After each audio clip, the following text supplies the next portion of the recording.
This is Winnipeg Sports Talk Daily with Andrew Hustler Paterson and Michael Remis. What is going on, everyone? Hope you had a great weekend. Welcome to a packed Monday edition of Winnipeg Sports Talk Daily. Oh man, do we have got a lot to cover. Jets on the ice right now, actually, as we speak, finishing up the prospects tournament out in Penticton. Big boys getting ready for main camp beginning on Thursday here in Winnipeg. And a lot of football to talk about. A very, very disappointing afternoon in Hamilton for the Bombers again. Bombers now on to the bye week after their loss in Hamilton, and BC doing a little Houdini job to come back and beat Ottawa late. So it's tight again in the Western Division of the Canadian Football League, and full slate of NFL action that we will chop up later on in the program as well. And when we last checked in on the Toronto Blue Jays, we were writing eulogies.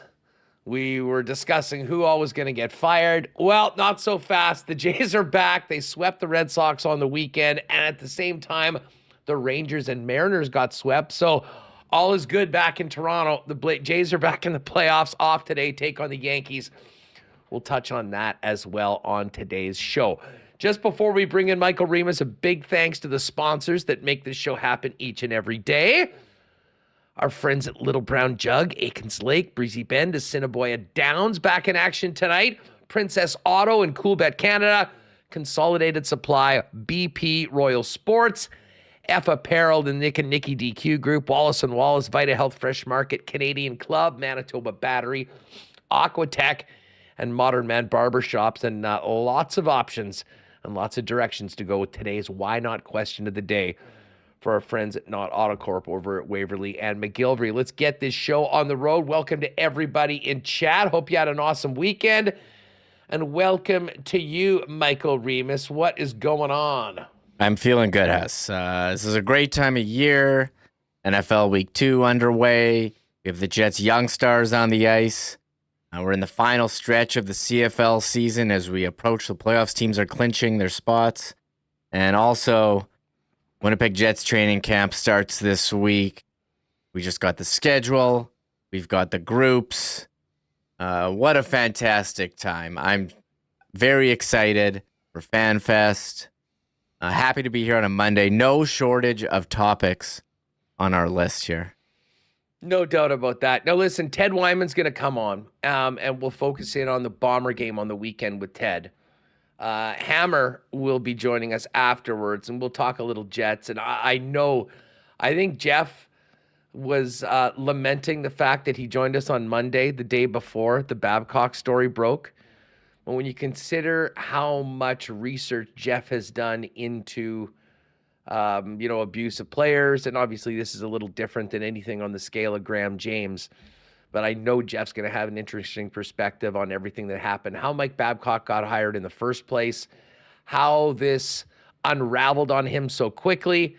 And I guess the other thing that we'll talk about, and we should right off the bat, I know the circumstances aren't great, Reem, but a big congratulations to someone that's got a lot of fans here in Winnipeg, Pascal Vincent, former Manitoba Moose head coach and just assistant, who is now the head coach in Columbus of the Young Blue Jackets. And many people thought that's probably the choice they should have made in the first place.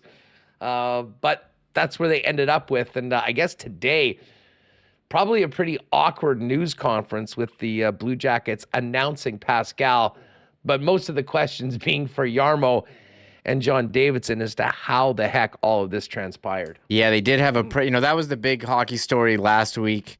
with Ryan Whitney and Paul Bissonnette breaking news. We talked about it here, and then it was over the weekend. I think it was Friday. They had the NHLPA met with the players, then they met with the NHL. And yesterday I got the alert on my phone that Babcock had resigned. A number of quotes and statements coming out. Just what a mess here. And John Davidson coming out today saying, "I'm very disappointed on hiring Mike Babcock." He said, "We got it wrong. That's on us." Called it a major misstep we have to move past. Called it one of the toughest times he's been through in hockey. And, Pascal Vincent, I mean, what a great time for him. He talked about a moment that he's been dreaming of his entire life, and that was part of why he left Winnipeg to go to Columbus, because he saw a path to becoming an NHL head coach, and here it is, but under strange circumstances where you hire a new coach that was, there were a lot of question marks about, the reasons for hiring him. Doesn't even coach a game. Doesn't even run a training camp practice, Huss. And they're on, and I don't, are we going to get into the thought? Do you want to go, how far deep do you want to get me to go here on this? Are we going to the buffet on this? We can, listen, the buffet is wide open. There's so much to get to. As I say, we're going to focus in on the Jets. I want to focus on Bombers these Jets in a moment. But this is the huge story in hockey today, and there is a tie into Winnipeg, of course, with Pascal getting the new gig. I want to focus on the Jets training camp groups that they sent out, because I just spent the last 30 minutes putting together what I think they're going to have the lines as. Lines, Hustler. We're going to have lines this week, Thursday. I'm going to be, maybe we'll be there tweeting it out, but this Babcock, I just feel like a lot of details aren't coming out about it. You can go by the report from Ryan Whitney and Paul Bissonnette. They just, the Blue Jackets weren't really saying anything that happened. They just said he caused awkwardness for the players or an uncomfortable situation. And there seemed to be no acknowledgement that there was wrongdoing here by Babcock. And what they asked him also if there were going to be a financial settlement, and he just said we had made an agreement and we'll leave it at that. That was what Davidson said. So I know I was listening to Elliott today, and they believed, I don't think that the Blue Jackets are going to be paying him. Okay, that's what. All right. And I mean, he did resign. But it seemed to be a forced resignation. Oh yeah, for sure. Yeah. Yeah. Listen, I don't think. And Babcock in his statement didn't really seem to even admit any wrongdoing. No. And maybe that was all part of what got lawyered up throughout Saturday. He said, listen, you're either going to be fired with cause. If you'd like to just resign, we'll allow you to do that. But, I mean, I think they went through the liabilities on both sides. And, I mean, does it really matter if Mike Babcock says that he's resigning or whether he gets fired? The guy's coaching career, at least in North American main professional sports, is done.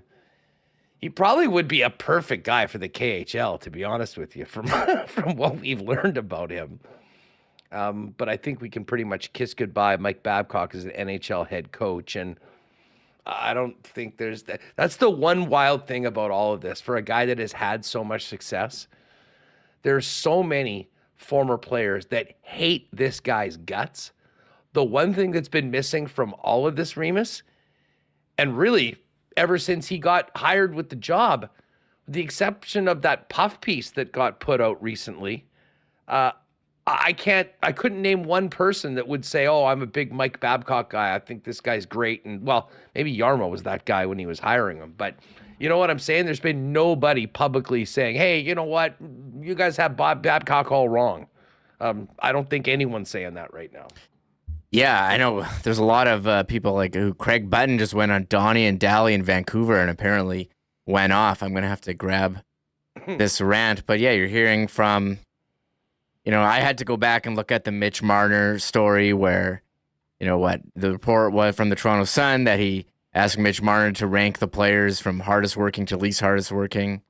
And he reluctantly did it, a rookie Mitch Marner. And then he told the players who were at the bottom, and then there was the Johan Franzen report out of Sweden. Johan Franzen saying that Babcock is the worst human being ever. Did add that he was a great hockey mind, but said, and then Chelios was the one who corroborated that. I guess Babcock would torture Franzen verbally. And I don't think you can do those kind of coaching tactics in 2023 or maybe ever. And, the players felt like they had to speak up. It is interesting that the players spoke up to Ryan Whitney and Paul Bissonnette, and maybe not through NHLPA or official team channels, but this is who they felt comfortable with.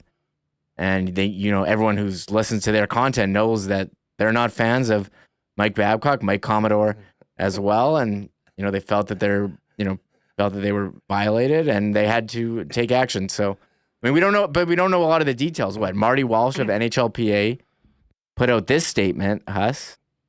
Our players deserve to be treated with respect in the workplace. Unfortunately, that was not the case in Columbus. And Elliott had the report that, Boone Jenner and Johnny Gaudreau said, it was just casual sharing of pictures. And, after the NHLPA investigation, they found maybe that wasn't the case with the rookies. Yeah, no, not maybe. It wasn't the case. Yeah. And the one in particular that's been talked about was an off-site meeting where Babcock took the young player's phone and basically went through it for 6 or 7 minutes. I mean, who does that? And by the way, T. Wilson, apparently Huss doesn't read the Rod Peterson chat. Oh, was there a bunch of Babs guys in the RP chat today saying that, this is just this is wrong. This is people are too soft these days. Like everyone going through their stuff. I hadn't heard that one before, Reem, but hey, listen, everyone will have their own take on this, but it does seem quite clear that just about everybody that's had anything to do with Mike Babcock doesn't want to have anything to do with Mike Babcock anymore. And I think, to be honest, for the Columbus Blue Jackets, they're lucky that this came out when it did, because it just got them away from the problem sooner, despite the fact, I don't know what the hell they were thinking in the first place about getting him on the bench. And there was that clip I sent you as well about Jay Rosehill, who was on a Leafs Talk pod in Toronto, speaking about how he was very close with one of the people that worked with him at the University of Saskatchewan. And that entire business of Mike Babcock going back to Saskatchewan was, just a scam, basically, for him to try to have some sort of character rehabilitation to people on the outside. Basically wasn't doing the work that was the head coaches, was putting it off onto a whole bunch of other people, and no one around there liked him either. So, as I say, I just hope that this does not create too much of a cloud around this team going forward, because I'm a big fan of Patrick Laine, and I'm a very big fan of Pascal Vincent, and he's been working so hard for this opportunity for a long time. I know the situation and the circumstances are a little bit bizarre of how he got the job, but come training camp and come day one of the regular season, he'll be behind the bench for a team that's got a lot of young talent, a lot of hope, but also a lot of room to grow if they want to get closer to that playoff line in the East. Yeah, they've had a number of high picks. They have some really young, talented players. They had a miserable season last year. They got the 3rd overall pick. They weren't even trying to tank. They signed Johnny Gaudreau, so it was pretty terrible for them, but I think it worked out great. You got Adam Fantilli falling into your lap at 3rd, and the questions now are going to be on Jarmo Kekalainen and John Davidson's job. I don't know if you saw the statement from ownership saying they don't anticipate further changes to our hockey leadership, adding additional disruptions would be detrimental to our players and coaches as they prepare for the opening of training camp. Basically saying, hey, we kind of screwed. We fired these guys right before training camp. That's kind of, I don't know, maybe reading between the lines a little. We can't do anything more. This is our GM and our president. What can we do here? So, they put in Vincent, and we all want to see him have success in Columbus. Certainly something to watch as training camps begin. Let's just quickly talk Jets, and we'll get to this a little bit more with Jeff later on. But by the way, this is nice, and I'm just catching this on the Jets X feed right now. But Jamie Thomas, who is, of course, in Penticton, doing the broadcast for Jets TV, brought on our old pal Dennis Bayak, who's in the mix today. We're going to have to reconnect with Dennis and get him back on the program sometime soon, get his thoughts on the team coming up. But my guy, Elias, we walk with Elias today. El Salamonson getting on the board. I think Chibrikov has one too. I believe it's 2-2 right now for the folks that are paying attention, both in the chat and with us online. But overall, I mean, like, I never expect much, and I don't put too much into this. I mean, I think you're able to see some real skill and talent from particular players.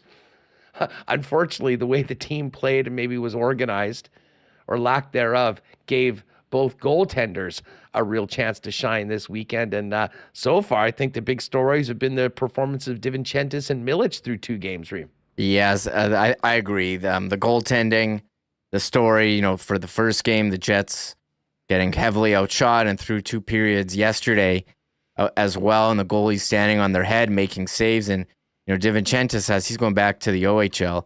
Milic, he's a pro. He showed up with the Moose helmet this year, and there's going to be a lot to watch for him if he's going to start with the Moose or start with the Jets' new ECHL affiliate in Norfolk. So I think that was definitely the story. I did enjoy seeing Colby Barlow scoring. That was a beautiful pass, I think, from Torgerson. Yeah, behind Torgerson. The net. That was you see the finish on Barlow.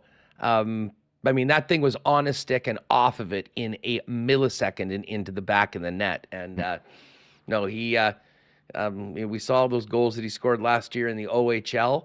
Got a little taste of that in the second of the 3 games right now. As you can see, by the way, this is incredible CTO work here. We actually have the feed of the game. Those of you who are listening on the podcast won't know, but 3-2 Calgary, and Jets prospects right now taking on the Flames in Penticton. And this is kind of fun talking about it and seeing it happen at the same time, Reem. Yeah, it's on the Jets. Search of the Jets YouTube channel, just screen capping it from there. And as for Barlow, he showed up with that huge beard husk, shaved it yesterday, was a bit clean shaven for the game, but it's grown back. So all the reports of him being older than 18 or 19, whatever he is. He's like Danny Almonte at the Little League World Series. Yeah. So, like, check this kid's birth certificate. There's no way. He should have been draft eligible 2 years ago, and they waited. Yeah, so I mean, I liked his move in the shootout, and Danny Zhilkin scored the winner, had a nice celebration. And I'm seeing Julian says his standouts are the goalies, Lucius, Lambert, Salmonson, and Zhilkin, and he mentioned Salmonson scoring today. So nice to have some Jets in the ice, and we'll see if these guys can make an impact during the training camp, which starts Thursday. Yes, indeed. So we'll get into those training camp numbers and rosters a little bit later on in the program, and certainly be all over it as we get closer to Thursday morning with the official start of training camp. And, of course, a big day Saturday, Fan Fest. If you're heading to Fan Fest, make sure to pop by and say hi to the WST boys. We will be there all day. We're going to be setting up, doing obviously meeting a lot of people, promoting the show, hopefully hooking up with a few Winnipeg Jets for some content that we'll have for you in the coming week on the program. But it should be a lot of fun. FanFest has just continued to grow year over year, and certainly with a bunch of new players, a lot of exciting young guys in training camp. I think it'll be another popular place to be on a Saturday. So make plans to join us there on Saturday, and make sure to pop by and say hi to us when you do.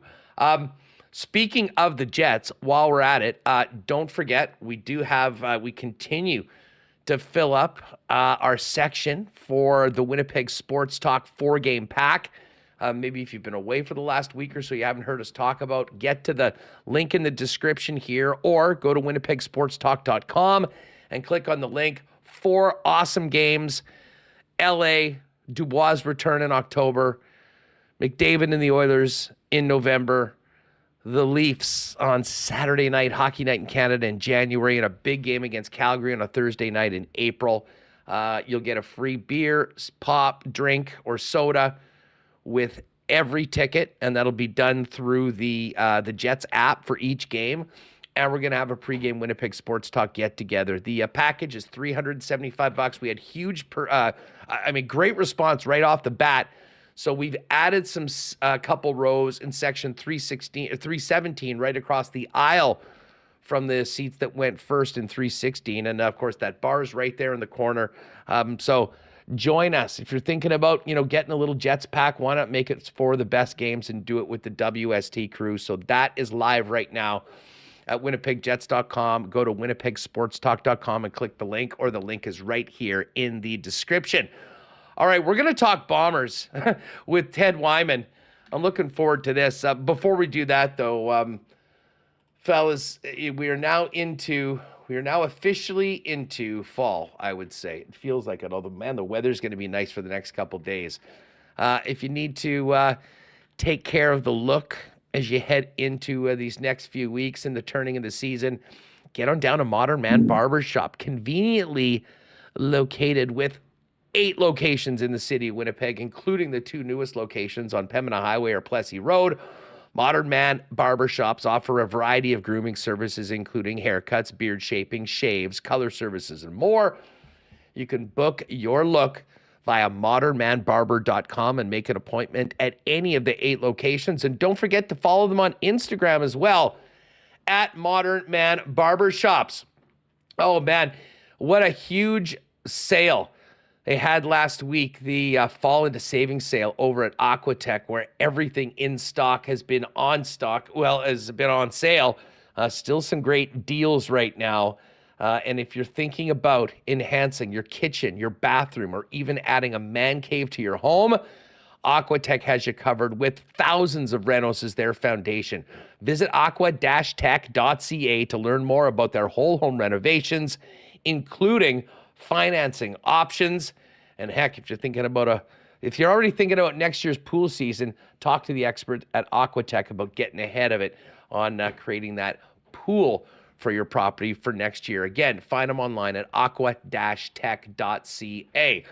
It won't be long before we are worrying about cars starting around here. And of course, Manitoba Battery has powered us through the summer with batteries for everything to take full advantage of Manitoba's summer fun. But guess what? The winter is just around the corner, and that means you better make sure to be proactive on your battery and not be stuck in the cold. Best prices in town on automotive batteries, truck batteries, and more. And the best part about it is Manitoba Battery will not only give you the best price in town, but they'll deliver it to you for free anywhere in the city of Winnipeg with any purchase over $60. It's that easy. Check them out online, manitobabattery.com. Order there, give them a call, or pop down and see Donnie and his great staff at Manitoba Battery at 1026 Logan Avenue. And hey, a big cheers to our friends at Canadian Club. No Bomber game this week. We got to wait till the following Friday for that massive game against the Toronto Argonauts. And Canada's favorite whiskey is always well represented at IG Field. In addition to the family Canadian Club products, you can also pick up Canadian Club and ginger ale premix cocktails ready to go in cans and in 6-packs. And you can pick those up as well at your local beer store. All right. Coming off another head scratcher in Hamilton for the Winnipeg Blue Bombers, let's bring in our pal Ted Wyman from the Winnipeg Sun. Teddy, what is up? How are you doing? I'm doing great, Huss. Been a great weekend of watching football. I tell you, lots of good CFL games, lots of great NFL games. This is just my favorite time of year, man. Just love it. Yeah, I mean, the weekends are so good. We got hockey coming up right around the corner as well to add into the mix. No shortage of things for us to talk about, but let's focus in on the home team first off. Where were your spidey senses tingling going into Hamilton? I mean, we'd seen this happen last year before, and I thought because of that, they talked about it this week, the level that they played against the Saskatchewan Roughriders just a week before. I honestly had a hard time wrapping my head around the team having such a lethargic performance, particularly on the defensive side of the ball.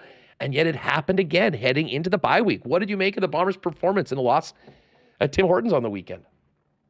Head scratcher, right? The spidey senses for me weren't going so much because my story that I focused in on was looking at just how much better the Bombers have been than the Hamilton Tiger Cats on paper this season. I mean, the Bombers were number one in 21 of 24 major offensive categories that I had identified, and then they were number one or number two in 16 of 24 defensive categories.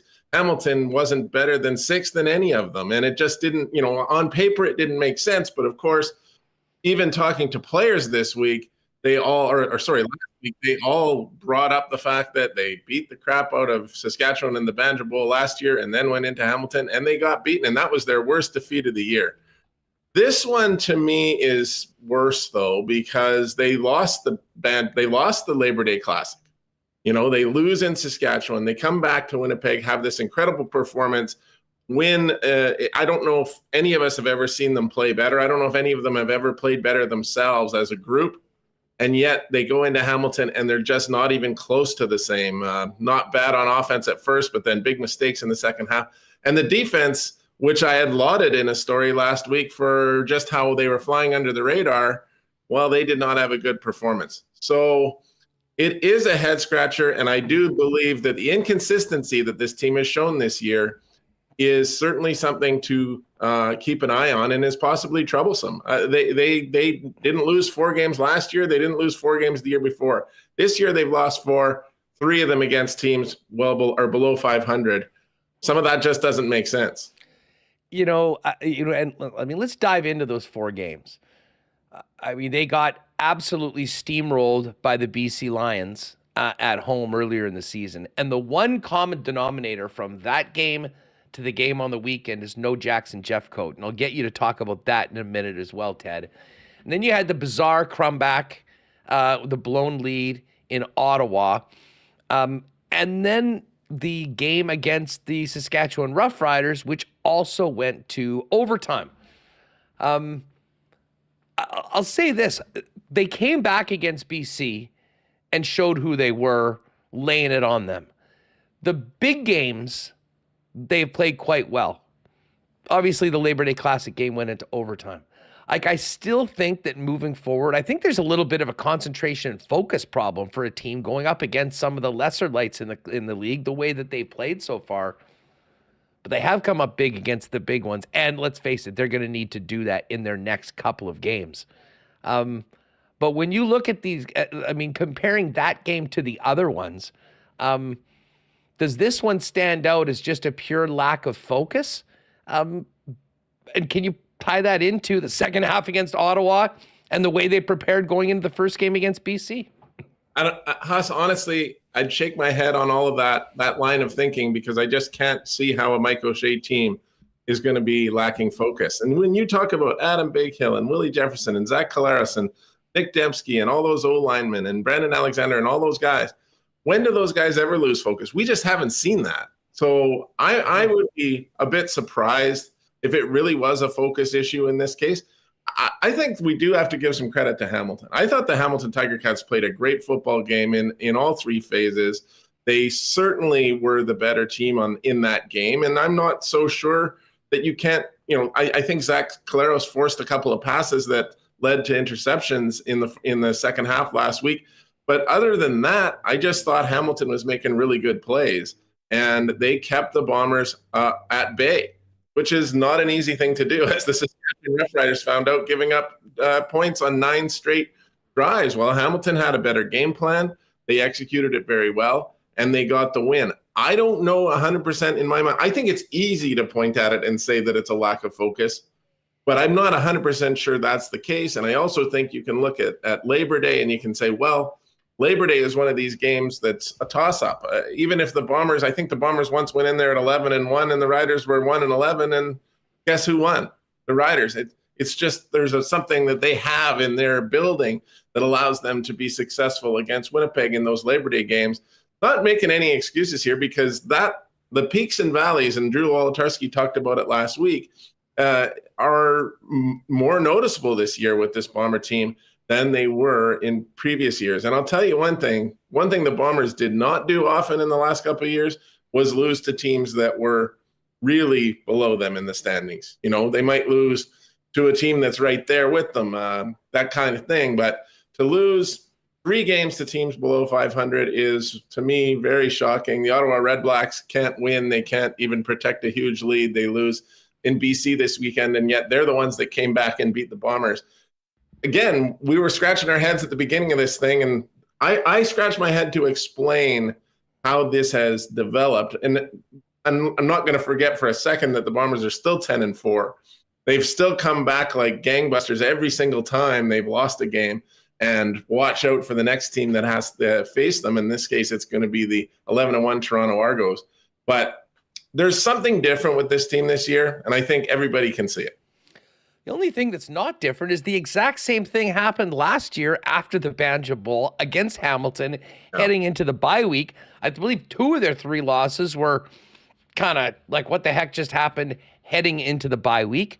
And really, I mean, we'll put the Labor Day game in sort of a category of its own, but they didn't seem to be focused the way they normally are or ready to play against BC. They didn't seem it yesterday or Saturday against the Hamilton Tiger Cats. And they completely lost their focus in the second half of that Ottawa game, playing like the game was over before it was over. Like, when the Bombers are dialed in, they're really hard to beat. I think they just haven't been dialed in the way we have come to expect. And let's face it, credit to them. They've set the bar very, very high, and expectations have followed. But that just didn't seem like a regular Bomber performance on Saturday for the most part. No, it really didn't. And of course, some of that goes to the other team playing well. But, Zach Collaros has 13 interceptions this year. That ties his career high. He's still got 4 games left.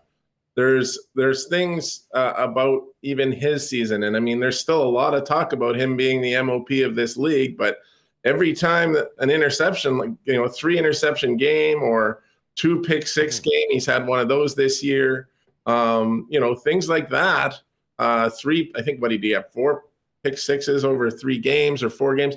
These are things that are going to affect the voters. And it does make you wonder, is Zach just not quite at the peak that he has been in years past? But then he goes out against Saskatchewan and he threw 5 touchdown passes, which is a career high in the first half. I mean, they were just absolutely perfect, on point. The Bombers all talked about it, about how he made an inspiring speech after the Saskatchewan game and how he came in completely dialed in.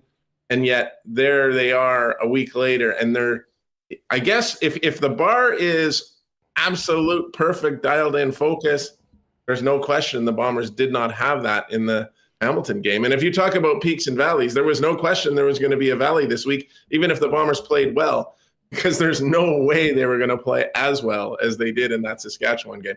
So it does create some uncertainty in the fan base.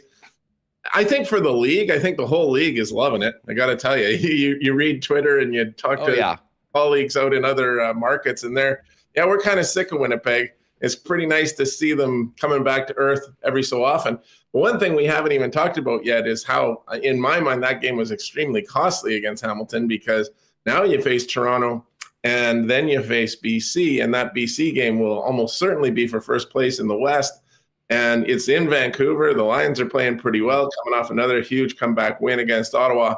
And Toronto has barely lost to anybody. They lost 1 game to Calgary, which almost looked like an anomaly because they came right back and played great every game after that.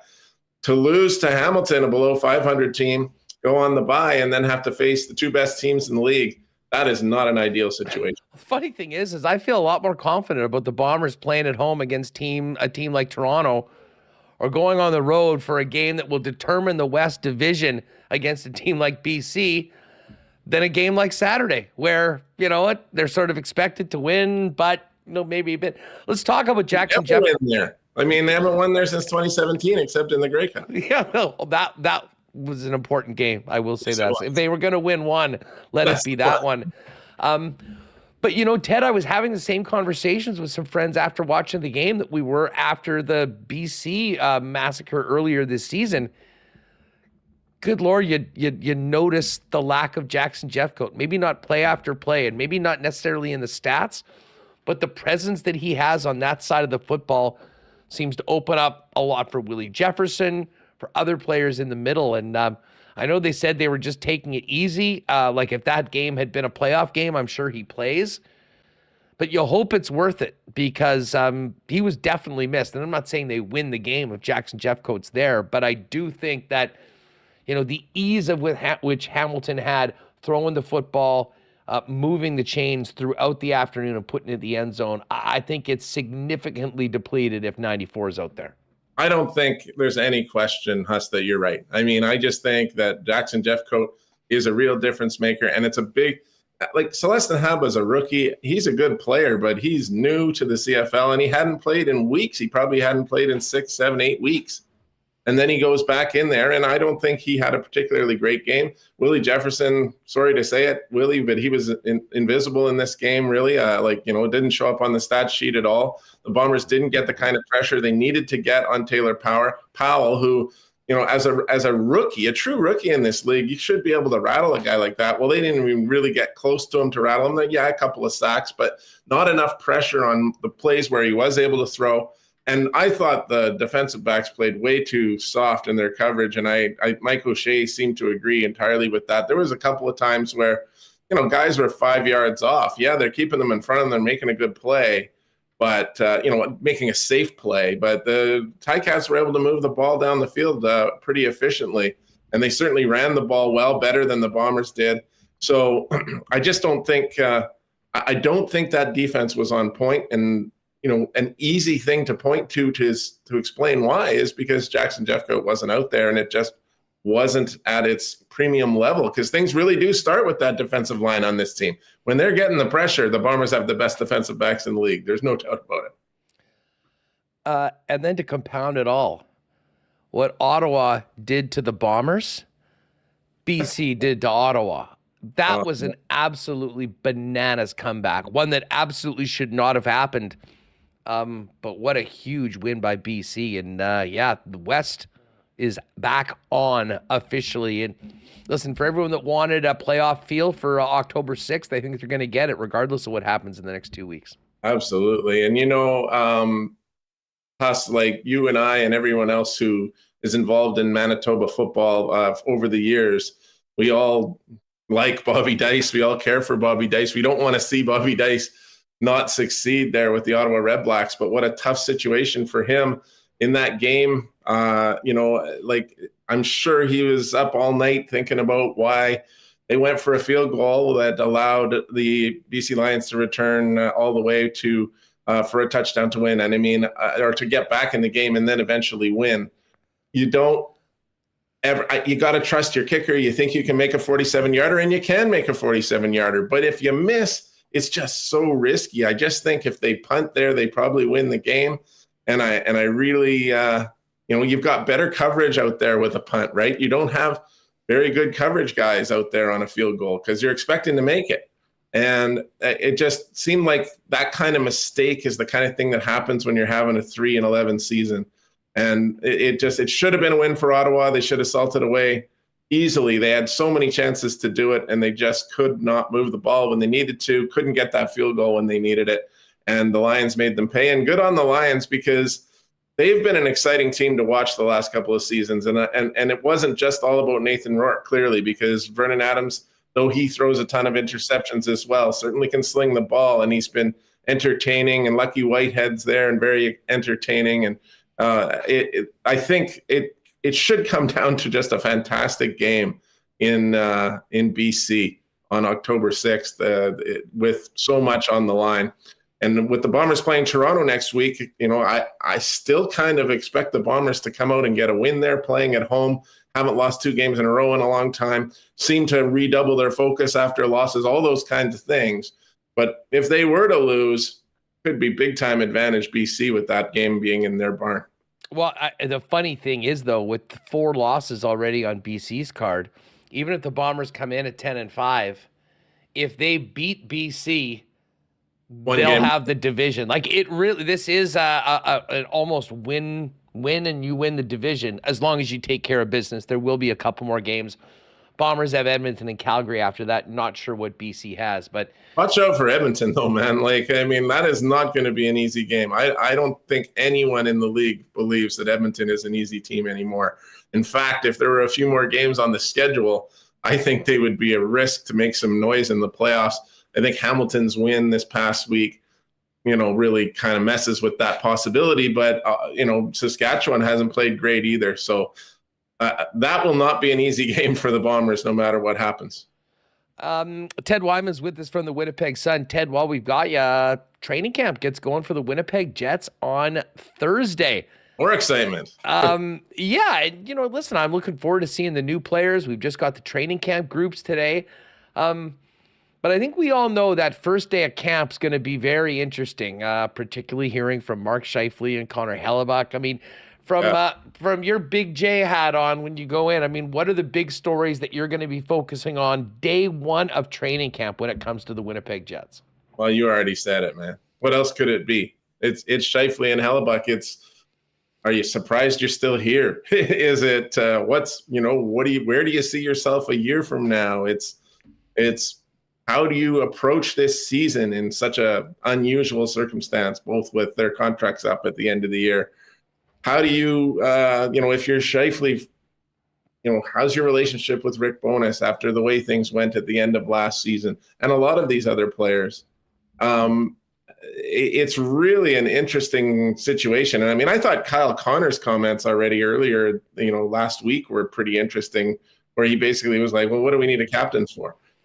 Well, in my mind, they made a great choice for a captain. And I think they should be, I would think people would be pretty darn happy to have a guy like Adam Lowry, who gets along with everybody, who's tough as nails on the ice, who's a very nice guy off the ice, who speaks well on behalf of the team and all those things. And yet it didn't seem like a real jump for joy. It seemed like, what the heck do we need a captain for? But, in my mind, you need a captain because you need a new direction in terms of the leadership in this team. I mean, it's not been good in the last few years, in my opinion. That had a lot to do with Blake Wheeler's inability, I think, to connect maybe with some of the younger players and maybe with the whole group. But then you end up with the three-way assistant captain situation last year, and you had players saying, well, Blake Wheeler was still the captain in reality. So you have to have one. I mean, you have to have one. You have to make this move to try to improve the culture of this team. And of course, that is a huge thing that I'm watching, not just at the very beginning of training camp, but throughout the early part of the season. What effect does all this have with this team? What effect do these new players have with this team? What does Alex Iafallo and his veteran status bring in here that helps to change the culture of a team that simply did not have a good culture last season? I think the storylines abound. It'll always be sweetness and joy at the beginning of training camp because no one's lost a game yet.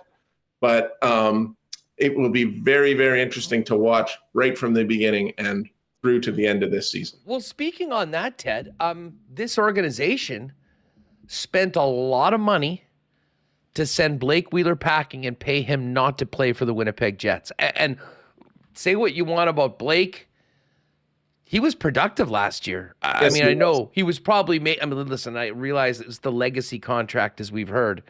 And was he overpaid based on it? Sure. But he still was 55 points and certainly contributing. What do you think? What's the Blake Wheeler effect or the lack of Blake Wheeler effect on this team? What's the best case scenario? What are they hoping to get out of it in your mind? I would, again, Huss, this is somewhat speculation for me because I'm not in their locker room. But from things I've heard, I think they could possibly become a more cohesive group without Blake Wheeler there. And I'm not saying that he created divisions, but I don't know. Something was wrong. It just was. I mean, you heard guys talk at the end of last season, or not the season before this past season, about how bad things were, about how some guys weren't pulling their weight. That sounded like a fractured locker room, didn't it?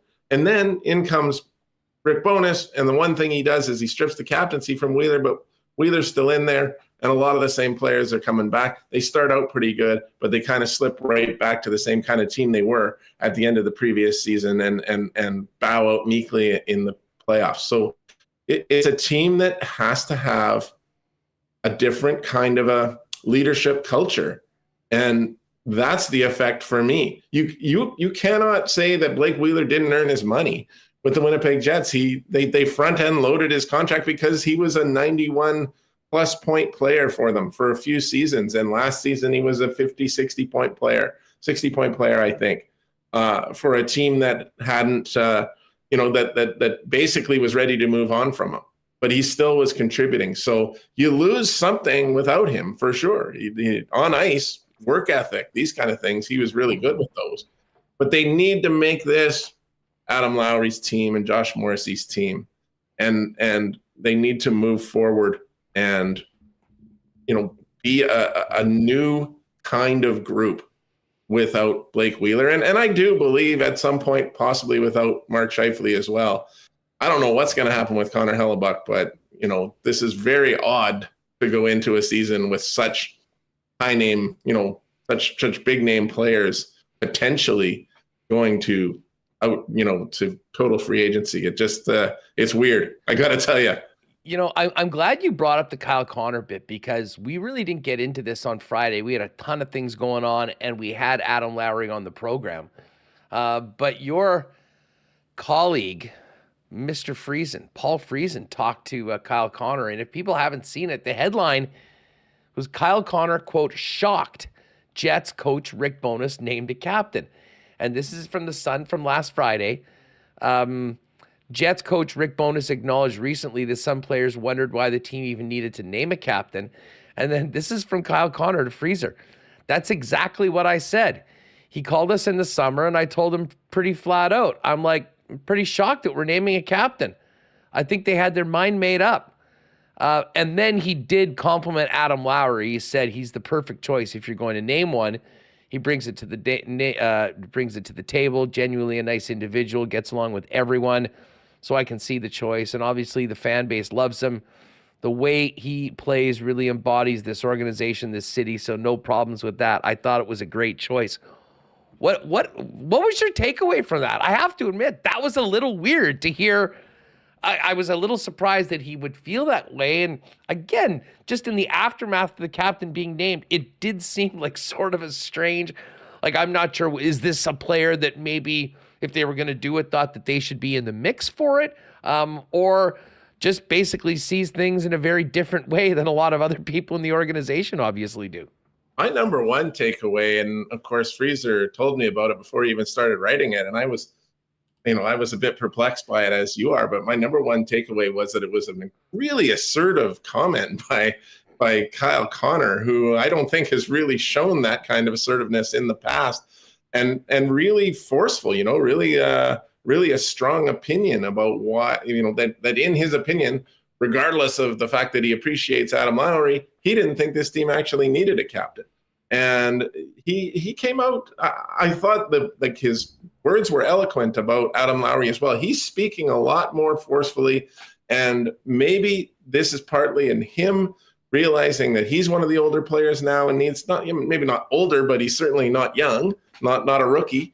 And he maybe needs to be more of a leader in that room. Maybe they need, I've said this about the Blue Bombers since we were on that topic before, that one of the reasons the Blue Bombers are so successful is because they're an absolute locker room full of leaders. There's 20, 30 guys who could be a captain on that team. Now, interestingly, that team does not have captains, but the Winnipeg Jets, they need more guys like that. They need more guys who consider themselves leaders.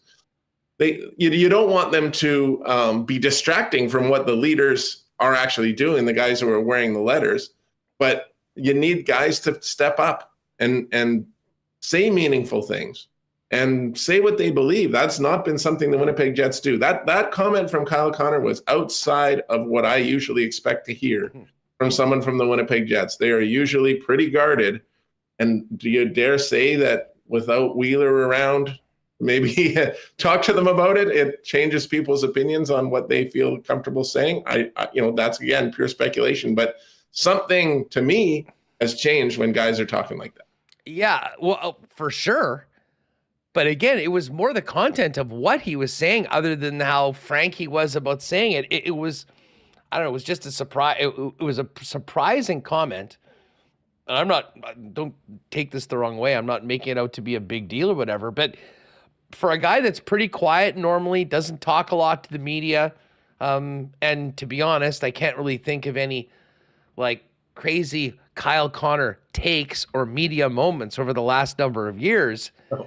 It was a really interesting comment that Freezer got out of him to start it off, and certainly made for a good piece in the Winnipeg Sun on the weekend heading into the weekend. And then he also had the piece where he talked to Gabe Vilardi, and Vilardi was like, I thought Scheifele was the captain. It's been kind of funny the way that stuff has gone. Well, I mean, especially the new players coming in, there's definitely a different perspective on the guys that have been. And I can't wait to hear a little bit more from Iafallo, from Velarde on a daily basis as they sort of get entrenched into this team. And frankly, I think it wouldn't be a bad thing if we heard a lot from them. And frankly, the other guys in that room heard a lot from them, because I think as much as you're bringing in some talented guys that can hopefully win hockey games on the ice, I think one of the other key things, and this goes to Blake Wheeler moving on to New York at a pretty significant cost to the Winnipeg Jets, is getting some new voices, some new players in that have been in other organizations, that have been where they've done it a different way, playing behind one of the great leaders and captains in all of the NHL, and Anze Kopitar. And I am interested and really hope that those guys take a big role in this club very, very soon. And I certainly think they'll be welcomed in. In a lot of ways, there is sort of that gap there for players with Dubois and Wheeler being gone, for players like Iafallo and Velarde to come in and become big voices and big parts of this team before we even drop the puck on 82. Yeah, I think you're just right there. I mean, I think that's exactly what this team needs. They didn't necessarily want to have to move Pierre-Luc Dubois. They would have loved to have kept him longer, but it wasn't going to happen. So they got what they could for him, and it's a pretty decent return. And all we know about it is how they can possibly contribute on the ice from their numbers, from what we've heard about them as players. We don't know what kind of impact they can have in the room, but as you said, to bring in some guys that actually have that, that can bring a different voice, that have played with different captains, that have had success elsewhere, and really have those intangibles to offer, could make a nice difference for this team. And also to let some guys who had maybe voices that they weren't speaking out with them, though, in that locker room in the past, maybe have a chance to step up and be leaders. Like I said, potentially with Kyle Connor, with Nikolai Ehlers, players like that who have been here for a while. And have a group of leaders. Don't just have one captain and follow him blindly. I think they need to have a group of leaders and really build a culture that can work and be sustainable for a while. Teddy, great chatting with you as always, my man. Enjoy the bye week. I'm sure we'll probably be doing a little hockey stuff with the Bombers off, but maybe we'll see you down the rink, and definitely look forward to that big one. Andrew Harris returning, Grey Cup rematch on the 29th. I wouldn't be surprised if there's another huge crowd, even though normally the big crowds maybe aren't quite there late in September and into October. This is a special game, and I think the Bomber fans will be even more fired up for it, as hopefully will the team after a pretty disappointing Saturday afternoon in the Donut Box. Well, it's going to be entertaining the rest of the way, as I'm sure your next guest will be. I see he's joining. Always primetime Jeff Hamilton. Let's go. Great Ted, to be with us. Thanks for having me, man. Dude, always great having you on the program. Thanks so much for the time. There is Ted Wyman, and yes, his Instagram tag team partner from those legendary Regina trips, Jeff Hamilton, coming up next in just a minute. But, we were talking Bombers, and we'll touch on this as well with Jeff, even though I know he was on holidays on the weekend and Taylor Allen did the game in Hamilton for the Freep. Why not question of the day for you Bomber fans? Brought to you by Not Autocorp at Waverly and McGillivray. Level of concern on the Bombers after that disappointing loss. I mean, they have lost 2 of their last 3. The win, of course, was an absolute massacre of the Riders in the Banjo Bowl. But how are you feeling about where this team is at right now, heading into a home game against the defending Grey Cup champs, who have lost only 1 game on the season and have already clinched the East? And then, of course, that huge game in BC. Let us know in the comments. And if you're listening on Twitter, hit us up on X at Sports Talk WPG. All right, before we bring in the hammer, let me give a big thanks to our friends at Vita Health Fresh Market, who've got great prices on natural and organic supplements, beauty products, groceries, and Winnipeg's largest selection of local products, too. Now, you can pop by and see them and do your shopping at any of the 6 Vita Healths. But if you're busy right now, or you do prefer shopping online, get on over to myvita.ca, fully shoppable website, and take advantage right now for a limited time of free local delivery when you place an order online. When checking out, just use the discount code LOCALSHIP, all one word. More details are on the website. And folks, hey, if you've been getting after it all summer and the joints and muscles are sore, check out Health Curcumin Supreme Extra Strength, helping ease pain and inflammation. And you only take it once a day. And don't forget about the delicious grass-fed bison and beef steaks for your next barbecue, and great beverage options like Sober Carpenter beer and Santa Cruz lemonade. Vita Health Fresh Market, empowering people to lead healthy lives. 6 Winnipeg locations and online at myvita.ca. Well, Wallace & Wallace has been busy as the leaders in fencing for the city throughout the year, both commercial, residential, and industrial.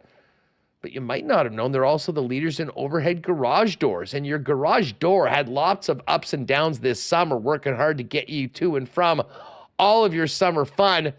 But it's about to work a whole lot harder because winter puts much more stress on a garage door. The right time to prevent downtime this winter is now.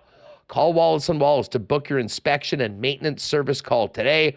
For residential and commercial overhead door sales and service, there's only one name or two you need to know, and that's Wallace & Wallace. Hit them up at 204-452-2700 and make your appointment today. How's the closet looking, fellas, as we get into fall? When you open it up, do you think, damn, I got to up my menswear game? Well, if that's the case, I got a spot for you. Quick, easy, and right downtown at 190 Smith Street. And that, of course, is F Apparel. F Apparel features custom suits made to fit, beginning at $400, along with chinos, golf pants, custom shirts, both tucked and untucked styles, and an incredible selection of menswear accessories. Pop down and see everything they can do for you. And don't forget, if you are in a wedding or a wedding party, talk to the guys at F about a 15% discount for wedding parties when the fellas get the suits done at F Apparel. Make an appointment or find out more online at F. That's EPHapparel.com. F Apparel's down at 190 Smith Street downtown. And hey, big shout out to our friends Nick and Nikki DQ. Pop by for one of those amazing blizzards on the weekend. That never gets old. We got some great blizzard weather actually for the next few days, with it being well into the 20s with a little bit more of a taste of summer. Of course, Nick and Nikki have you covered at DQ Northgate, DQ Polo Park, DQ St. Anne's, and DQ Niverville. And they just opened up the new Pita Pit in Niverville as well. Delicious, fast, healthy, and quick Pita Pit's waiting for you. And of course, they do great catering as well. If you want more information on that, hit them up on X at Pita Pit Niverville. All right, continuing the program, let's welcome in the vacationing, but always dedicated to WST, Jeff Hamilton, who's so kind to take some time to join us. What's up? How was your weekend without much to do? Were you just garage sailing the whole time and mixing in the odd football game, or what's going on? Yeah, garage sailing mostly with a side of sports, really. You know what? This week has been, so I had this past week off and I have this next week off. So I've been conscious of what happens to myself when I don't have structure in my days. And so I've been very in tune with getting things done. So I've kind of booked up, every day with a little piece of business. Lots of stuff that I wanted to take care of, and not even like a laundry to-do list of stuff, just some professional stuff to take care of that just adds on to my already full plate. So it was really nice week of watching sports and doing other things. And this is going to be another one of those weeks where, I certainly have my ears and eyes on what's going on, but enjoying the freedom of being able to spend my days as I see fit. Now, we've got to talk about the Mike Babcock situation. Mm-hmm. We've got to talk about the Jets. Mm-hmm. But just because we just sort of finished up with Ted, and we really focus in on the Bombers. I know you weren't working the game, but makes some sense to us. I mean, was this just deja vu of exactly what happened last year after a big Banjo Bowl win going into a bye week? I mean, I think that's the easy way to dismiss it, in the sense that, this is a game where they have a bye week coming up. They obviously had a really emotional victory over Saskatchewan the week before. How that bled into their week, I don't think you'll ever know, because the answers are always the same, right? Whether it's you never really hear the guys say, "Oh, it was a tough week of practice." It's always, things are going. But, I think that's part of it. I think part of it is too, and I've said this. I was on I was on Bonfire After Dark post game. So me and Darren Bombing were cutting it up after the game, and check that out. That's a must watch post game, guys. I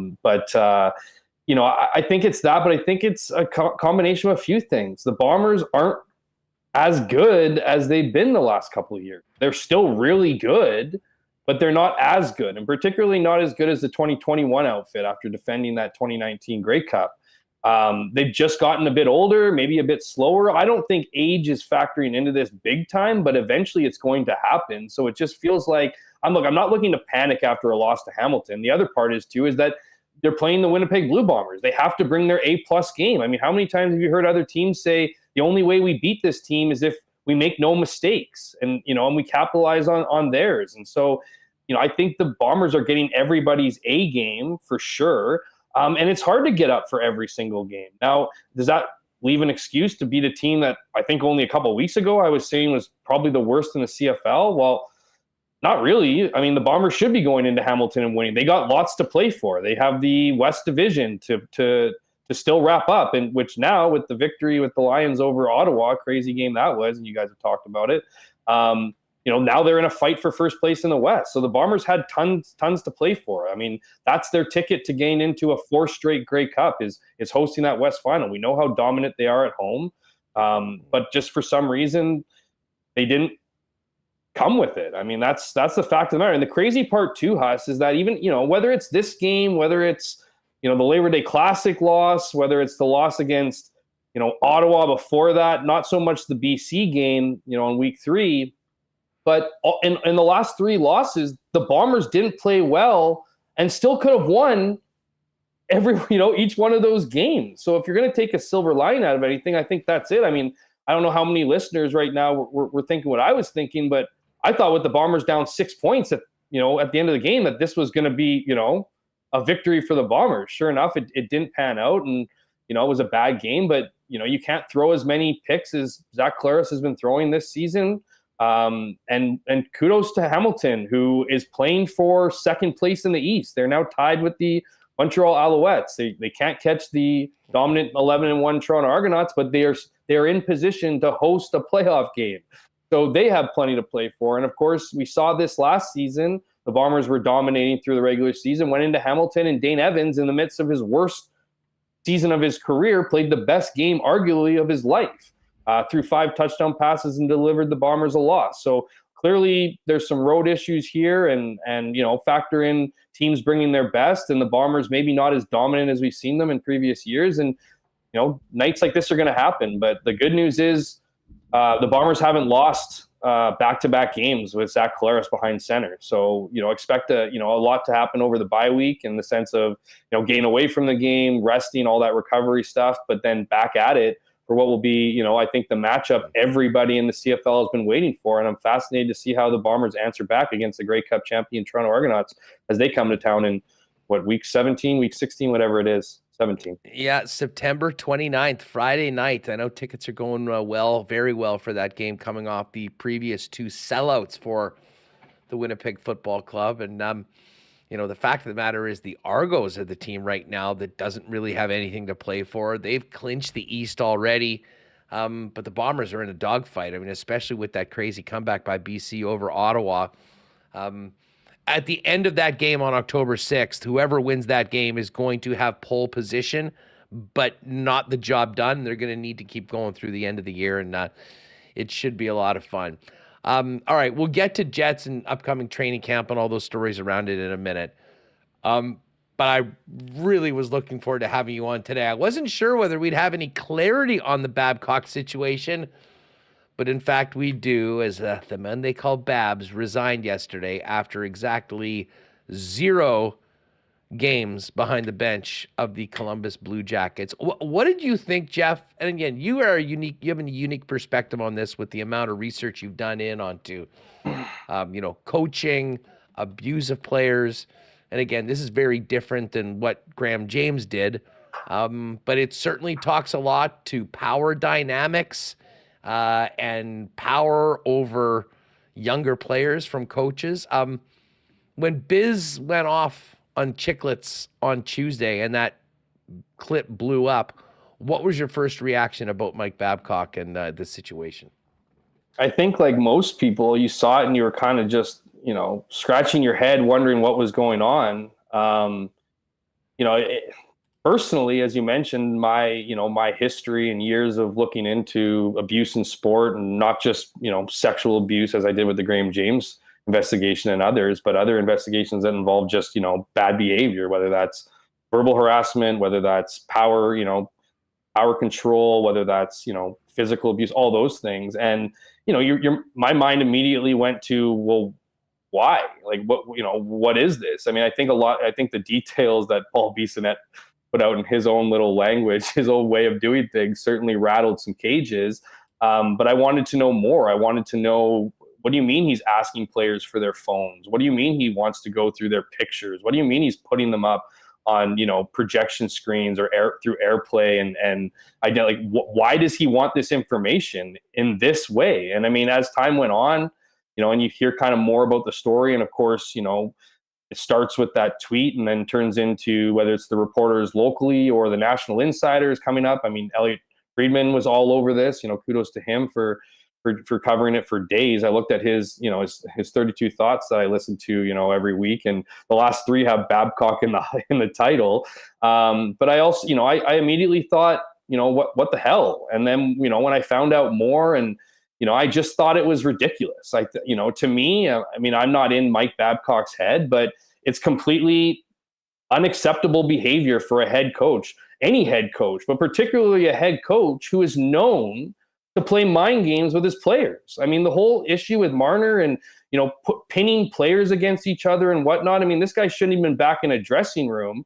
Sure enough, he gets his second chance and he's airplaying people's photos, or he's asking to look at people's phones and go through their photos and pictures of their families and whatnot. And this isn't just the Boone Jenners and the Johnny Gaudreaus who are married and have kids at the ready. These are apparently a lot of players. This is what he does with his players. And there's no surprise to me that the younger, more vocal players, we don't know their names and we won't know their names and we shouldn't have to know their names, came out and pretty much crapped all over the Johnny Gaudreau statements and the Boone Jenner statements. And that's another thing. I mean, I know you asked what my original thoughts are, and obviously I have a lot to say on the topic, but I just felt like it was just completely unacceptable and out of touch. And I got a lot of, not tons of backlash, but people saying, well, that's just his way of trying to grow with the team and whatever. In what situation have you ever been in where your boss, someone you've just met, wants to go through your phone? Like, in what story, like it's just not behavior that is, I hear a lot of the narratives too coming out too, and a lot of great articles have come out where it says, at best case scenario, he's creating an unusual way of getting closer with his players and finding team unity. And at worst, it's a just completely disrespect to your privacy. No, at worst, it's predatory and manipulative behavior that he's trying to study his players on and find out what their reaction is to. And I'd argue who he can trust and who he can't trust, because there's some guys there that didn't say anything, and there's other guys there that absolutely had things to say. And clearly, this is not the mess that the Columbus Blue Jackets wanted to start a season. This was supposed to be startings of good days. But at the end of the day, this was not a move that the Columbus Blue Jackets made reluctantly. As you'll recall, they came out and defended the whole thing. They issued statements saying that this was a gross, misrepresentation of what happens. Well, fast forward to today, and Mike Babcock, good riddance, doesn't have a job in the NHL. You think Columbus Blue Jackets was just like, I don't want the PR storm? No, they had players lining up to their offices saying, what is this guy's deal? Didn't feel comfortable at all. And I don't even like that Boone Jenner got put into a situation, right? Like the situation that he has to issue a statement as the team captain. The team went to him, was like, let's clear this up. That puts him in a weird situation. Asking Johnny Gaudreau about it and him saying that it's unfortunate that that's pinning the players against the team. Well, Johnny, to be fair, I mean, he was like Josh Morrissey. That story broke while everyone was in Vegas. Exactly. He was sitting down with Elliot and those guys, and they asked completely him about it, and he answered. Opportunity to address it. That's what I'm saying. I'm not. It's just what people go. Well, what, you're just going to disregard what Boone Jenner and Johnny Gaudreau said? No, I'm not going to disregard that. And I don't think every player had a horrible experience. I just don't understand the methods to this. Whatever happened to taking people out for lunch or dinner? You want to get to know somebody's family? How about you invite them on trip, the father's trips or the mother's trips they have, or catch them when you can. Like, you need to figure that all out before September. Mike Babcock knows better, man. He's part of that era. He's part of the greasy junior hockey days of the 80s and 90s where you use that mental manipulation to your power. Good riddance, Mike Babcock. The best part about this whole thing is that we're never going to have to talk about this guy getting another opportunity because it took him less than a game to be exposed again. And just that kind of behavior, I hope it rings across the rest of the NHL that, you know what, you can build, there's lots of ways to build camaraderie and relationships and have that closeness with a team. Asking them to go through your photos on your cell phone is just a gross exercise, and I'm glad it got exposed for what it got exposed for. Well, absolutely. I mean, listen, it's unfortunate that however it came to be that, Babcock was coming back. And I'm not saying I'm against second chances for people, but I think Mike Babcock has shown enough of his true colors to people that had worked for him for year after year. And I asked this before. I mean, who's a Mike Babcock guy? There's people lining up around the corner to say that this guy's one of the worst human beings they've ever been and did a whole bunch of things that were over the line as a head coach. I mean, with the exception of that puff piece that Pierre wrote about him in January, which, gets to the whole relationship between some of these hockey figures and the insiders or people of power within the media. Oh. Favors are done back and forth. I mean, that was a favor. Make no mistake about it. Other than that, I can't think of one person, like, despite all the success that he's had, that stands up and say, you know what? I'm a Mike Babcock guy. He was awesome. I don't know where all this is coming from. I haven't had those experiences with him. Have you heard one? I haven't. I haven't heard a single guy advocate for him. You know what I mean? I don't, and it just shows to me the lack of creativity on some teams. Like, you have Pascal Vincent, who's been waiting for this opportunity, has worked his way up the ranks, has done enough to build that respect, amongst the players. He now gets the opportunity he probably should have had before. But even if you go outside of him, is there, like, I look at Calgary, it's the same story, right? You have Daryl Sutter coming in. He comes in, brings that old school approach to maybe an immature locker room, right? As we were led to be told in Calgary, gets them to first place in the division, and then is hated the next year because his methods, although it worked for wins and losses, didn't work in the locker room. And it's just like, let's move on from these old school coaches. I mean, if you look at Mike Babcock, like, this is the other narrative that I hate, and I hope that's kind of come out of this in some of the stories, and where I hope that this, is proof that we're changing here. Like, we heard, like, Mike Babcock's been doing this since he was in Detroit.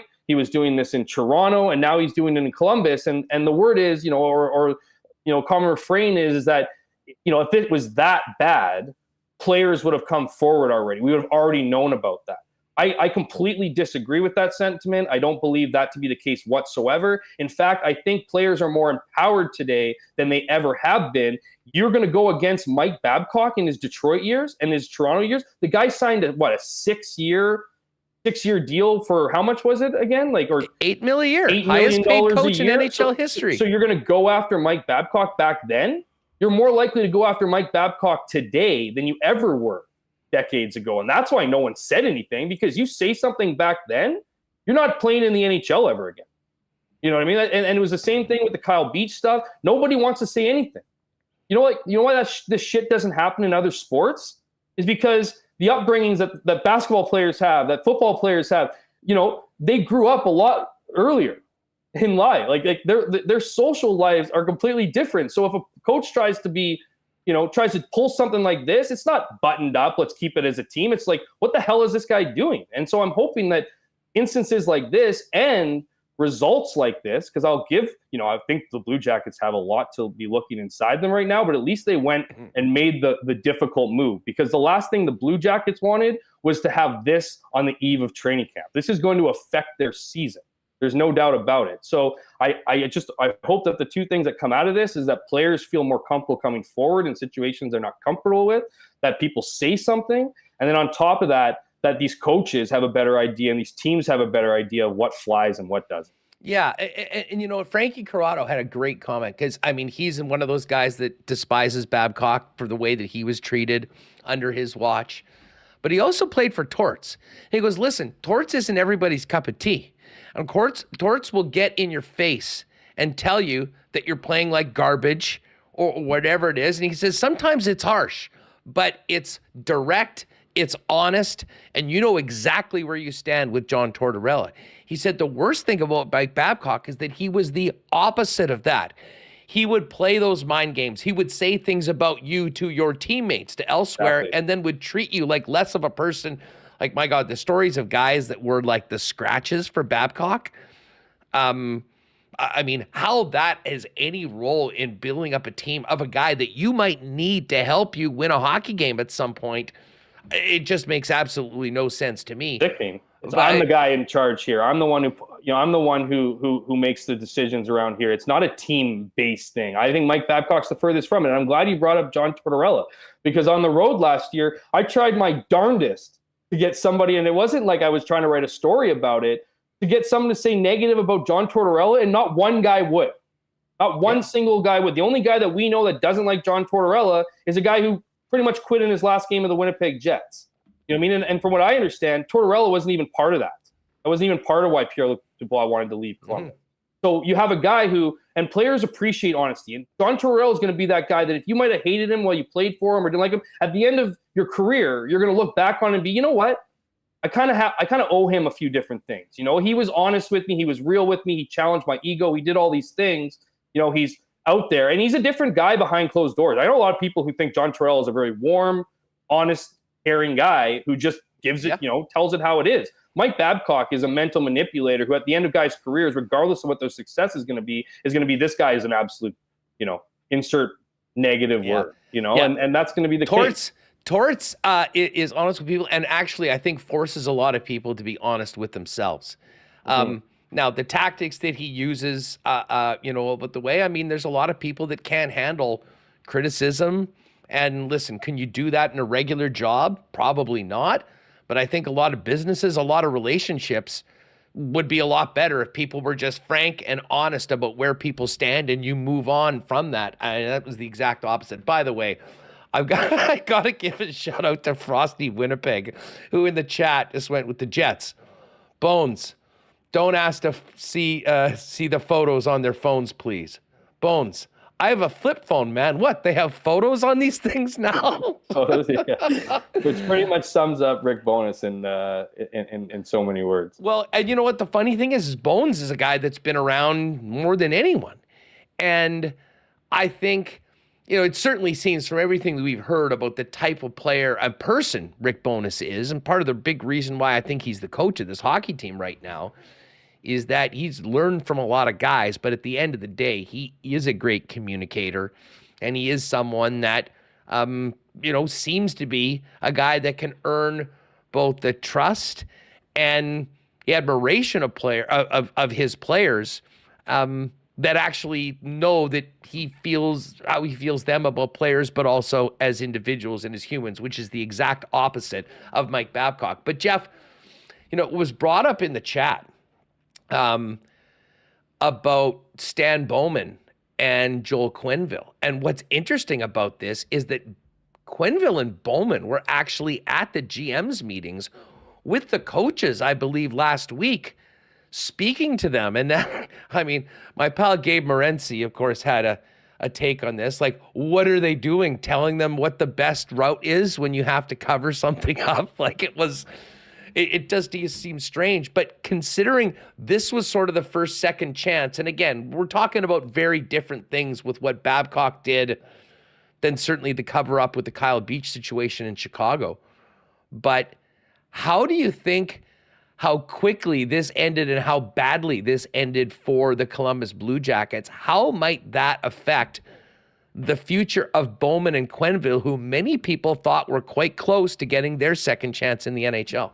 Yeah, so I have a couple trains of thought. One, I think it's probably any of those teams that were on the fence or feeling, probably not even on the fence, weren't thinking it was a great idea, but were still entertaining the idea. I imagine look at this kind of situation, see the backlash that comes with it, and that backlash is going to come over the hiring, and whether it's fair or not, it's going to be if and when, Bowman and Quenneville get hired. it's going to be, if it was soon, it would be front and center. It's still going to be something that's going to be in the back of people's minds. Surely. I think it's going to be in the back of teams' minds. And I hope it's in the back of Quenneville and Stan Bowman's mind, because look, if you look at all my history, and I obviously have had, incredibly, takes or opinions, strong opinions, on this subject matter, in around sport, hockey, and otherwise, I've never advocated for losing jobs. Even with the Kevin Cheveldayoff stuff, I got a lot of it in my inbox and, on Twitter and whatnot saying, oh yeah, you just want people to lose their jobs. Go check the receipts. I've never once written that anybody should lose their jobs. I think the important part about this, and what I've learned in my years of research and being close with groups around the city and the country, whether it's just, youth centers or whatever advocacy centers of any sorts of abuse, it's not necessarily for, strict retribution. You want to see that they're learning from their mistakes. Joel Quenneville and Stan Bowman made some serious mistakes, some serious mistakes in judgment, some serious mistakes in not investigating things that they probably didn't want to investigate, and they paid dearly, for that with their jobs. So I'm not the kind of person who's just like, okay, what if even with Babcock coming back, it's like, I'm not jumping on these guys, why are you giving them a job? I never, mentioned anything about Babcock when he got the job. I thought it was interesting. I hope that he'd gone through, he was coaching, Canadian University for a while. I think maybe he was humbled. Maybe he comes back and he's a different guy and he learns from his mistakes. Clearly not it. And I think you look at the Bill Peters thing. Was it the Bill Peters that just got a job, in whatever? In the dub. He never talked to Akeem. He reached out like something like 24 hours before he accepted the job. So it's just like another example. Like, if these guys truly, all I think people are looking for, or what most people are looking for, particularly people in that, that industry, like the advocacy groups and the people who are really opinionated about it, they're looking for examples of how you've learned from your mistakes. Whether that be going through workshops, whether that be self-reflection, whatever it may be, and then coming up with, being a good person out of it. And maybe it becomes a good story. So I'm not anti-Bowman or anti-Quenneville ever getting a job in the NHL again, but I'd want to see if I'm a team. It's not just one of those, like, have a 45-minute conversation with the guy over lunch and be impressed by what he has to tell you. I want to see tangible things and examples of how this affected him and changed his life and what he would do differently.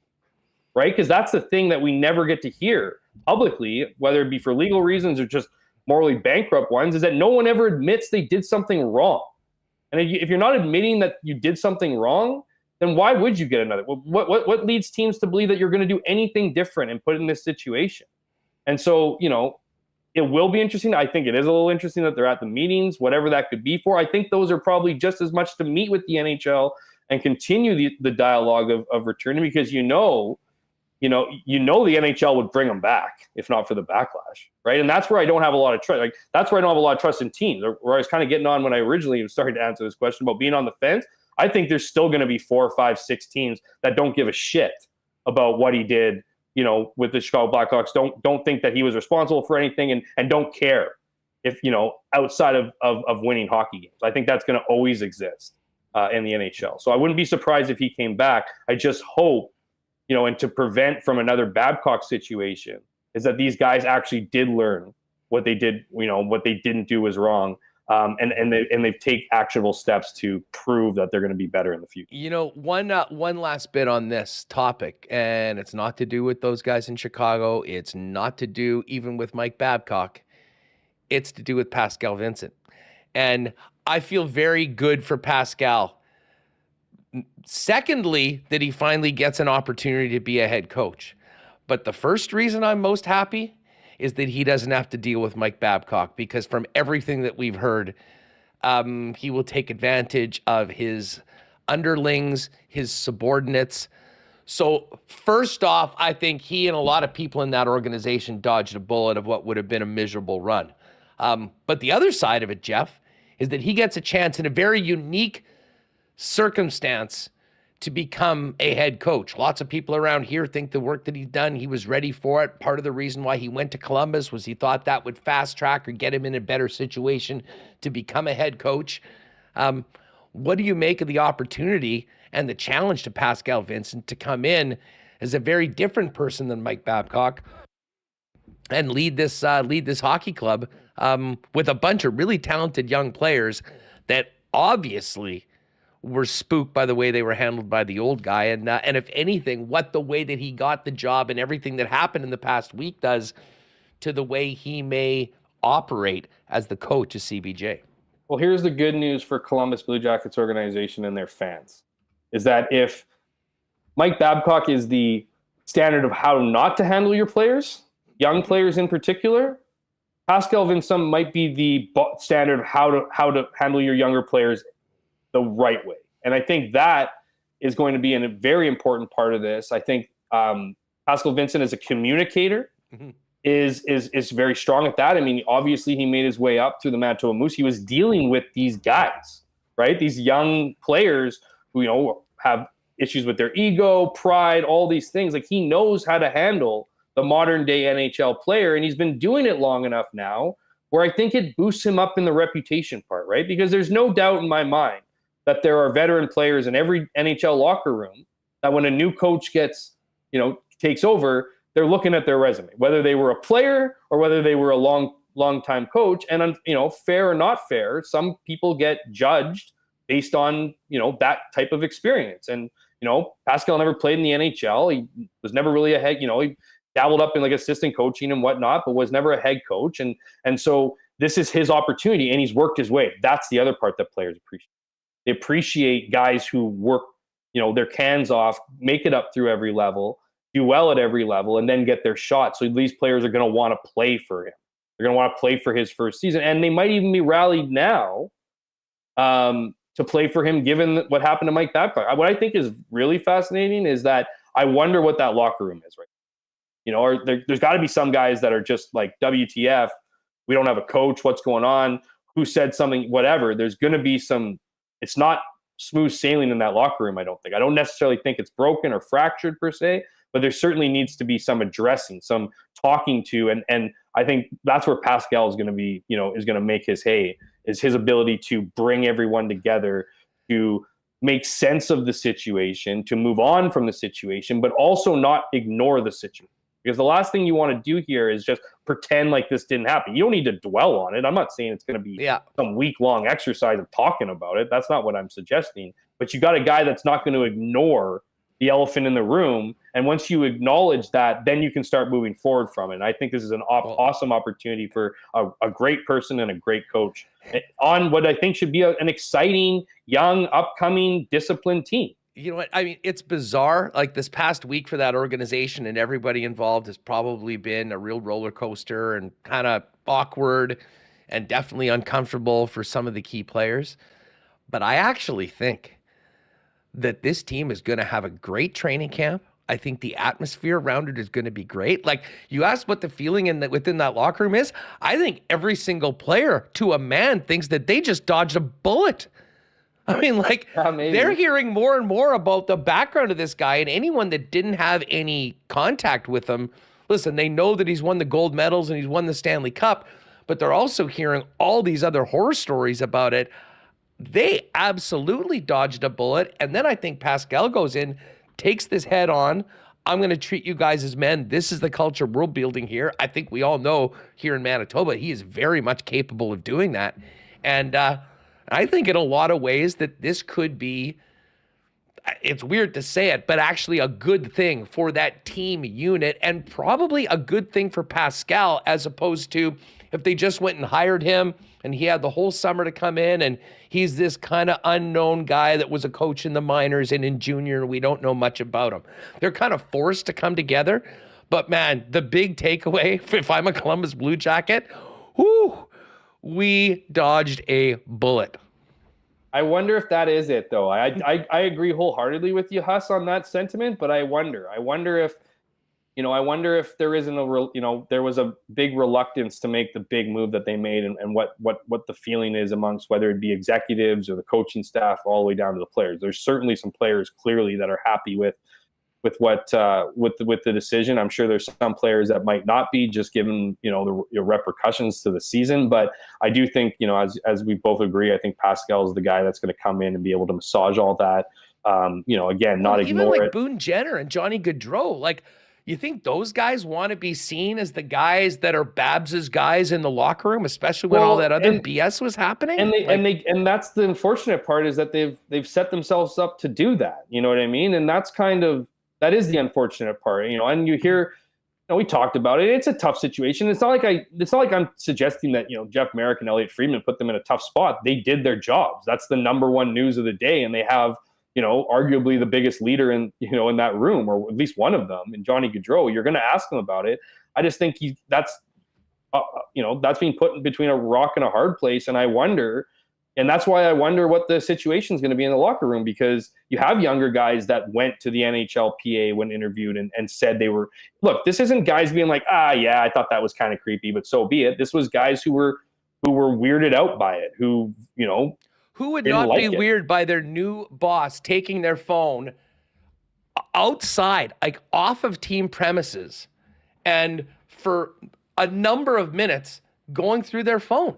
Yeah, creepy. And I guarantee you, that was not what happened with Boone Jenner. That didn't happen with Johnny Gaudreau. Exactly. That wouldn't have flied with those guys. Exactly. And listen, that's why they were able to get listen, I fully believe that Johnny Gaudreau answered the question that was asked to him honestly. He said, yeah, it was no big deal. I just had a kid, whatever. We went through the stuff. And as far as Boone Jenner goes, he's the captain. I highly doubt Mike Babcock sat down and goes, let me see what kind of guy you are and go through your phone.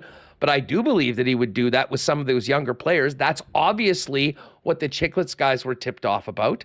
That is obviously what came out in Marty Walsh and Ron Hainsey's investigation. And that is obviously what got Babs' ass fired, or, resigned on the weekend. So, and that's what manipulators do. They realize that they're treating different people differently. Man, no matter how you call it, it's predatory behavior. And the fact of the matter is I'm glad you brought Biz back up too, because, I know a lot of people look at Paul Bissonnette and don't like some of the way the language he uses and the words he uses to get his point across and whatnot. But I got to give him a ton of credit, because if he doesn't blow this up, it's not coming out. He's defending players in a league that doesn't allow players to speak up. So I give him tons of credit for what he did and kept going on it. When they went after him and with those comments and Bill Daly was going on, that's another thing. The NHL, man, geez, we could have a whole episode. Bill Daly is fresh into this, and he's going on the comments and everyone's saying, this isn't nearly what it's made out to be. How stupid does Bill Daly look today? Really stupid, as one of the faces of this league. So, I give a ton of credit to Paul Bissonnette for bringing it to the public and letting the public do its thing and letting the teams figure it out. And sure enough, let's end it to where we started, Huss, because I'm tired of talking about Mike Babcock. Good riddance. See you later. Yeah, no, and Biz, I don't think there's anyone else in the hockey media, and certainly history has shown it, with the courage to do what he did. Totally. And when there was pushback, those dudes doubled down on it. And credit to TBS for kind of standing for their guy. It was somewhat crude. I personally wouldn't have used some of the colorful language that he had with a couple of his takes after it originally came. But him and Witt do have a lot of power, and they obviously have a lot of trust of the players. And I don't think there's, for anyone that questions them, their format, their platform, there is simply nobody in hockey media that has got a more direct line in to players right now in the NHL. And that is one thing to think about it. Hey, before we go, we are going to be focusing on the home team here. What do you think Thursday is going to be like? First day of training camp around the Winnipeg Jets. Everyone's been skating here. The prospects are coming on. And I talked to Ted, and he goes, well, I'm pretty sure I know where it's going to start. And it's going to start with number 55 and number 37. But what do you anticipate Thursday, first day of camp, to be like, in particular for the guys that we and the entire hockey world have been talking about their futures all summer? Well, I think what's going to happen is 37 or 55 is going to be made available. 37 and 55 probably won't be made available. Just the way the Jets do things, they tend to spread, each star out day to day or whatnot. But yeah, I mean, that's what the whole training camp is going to be about, and a good chunk of the narrative throughout the season is. Is it going to be one and done with those guys with speaking? I mean, are they going to, do you think that we'll hear, hey, you know what, what can I do? We're excited for the upcoming season. I mean, I'm here right now. There's not really anything I can control. We're here. It's great to see the guys. We're going back, and I don't really have much more to comment on it. Like, is there a way they can both sort of put that to bed at least? They're meeting with our friend Scott Brown of the Winnipeg Jets, and they're coming out with what they're going to say. I mean, this is the team and the player that's just good business needs to be on the same page. And so I'm sure, there's no doubt about it that, they're going to come out and they're going to address the questions because they or answer the questions they're going to have to. I mean, I don't think the questions are crazy to answer. But how they're going to answer, how truthfully they're going to answer will be interesting. And while I'm sure they'll have this, this in their answer, like this is the last I want to speak about it, or the last I want to say about it, and all those things. I mean, that's great. I guess that's the last you're going to hear about it in Winnipeg for a day or two. But whether it's the end of camp or every city you go to from every market that wants to talk to you, like as soon as the Jets, I mean, it's going to be like that in every NHL city. But as soon as the Jets go to say Toronto or any Montreal or any other heavy hockey market, I mean, that's going to be the first question to both those guys. And until they have another year in place or they're traded, those questions are going to be coming. I mean, you don't need to get their answer on the questions every single day. Because it's not going to change, but there are going to be milestones throughout the season that, if the Jets are in the playoffs, are they keeping them? If the Jets are out of the playoffs, when are they trading them and for who? And I still don't think that trading either of those players is out of the realm of possibility, a la Patrick Laine early into the season. We'll see what happens here, but that's kind of the thing that it makes it such a year-long story, is that these guys could essentially get dealt at any point in time during the season. So of course the early narrative is going to be, well, what's, do you want to stay? Are you hoping to get a deal done? Are you surprised to be here? All those things are needed to be asked and needed to be answered. But once they're asked and answered, I think, I'd like to think that, we'll go on status quo, business as usual, as this team looks to fight for a playoff spot again and do more than a 5-game exit in the first round. So, we're gonna get our answers to those questions. Players are going to be ready for them, but after that, it's let's get going. It's hockey's here, and some of that other stuff will take care of itself if and when it happens. Yeah, definitely looking forward to Thursday, the weekend. You never asked me about captaincy. You never asked me about my new teammate in Kenny Weeb, which I'm super excited about. Well, we got into. Hey, listen, I mean, we've been going on for too long. For sure, we're not going anywhere. Well, I thought you were wrapping up. The captaincy. I guess you did come on the day before it was announced. We talked about it a lot. I mean, listen, Adam Lowry, I mean, I don't know, unless you have some big contrarian take that this was a big mistake and he has no business being a captain. Everyone, it was going down to one of two guys. I don't know if they could have made a bad choice, and he's going to have a lot on his plate, to go, but I think he's probably a good guy. But unless you disagree with that, let's get to Ken. No, I don't disagree with that, but I would say this, that I've been saying Lowry's going to be captain for like a year now, or half a year now. And it was always Josh Morrissey or him. Oh, so this is a victory lap is what you are. A little bit of a victory lap to a certain degree, you know what I mean? Like, I've been saying it. I've been saying it on Kenny and Rennie's show. I've been saying it on your show. I asked guys throughout the year, and there was to a man, the sentiment was Adam. I mean, it was almost like, and one player said, it would almost be like, it wouldn't be shocking necessarily. Like, it's not like everybody would be floored if Adam didn't get the captaincy, but everyone would just kind of look around each other and be like, what happened?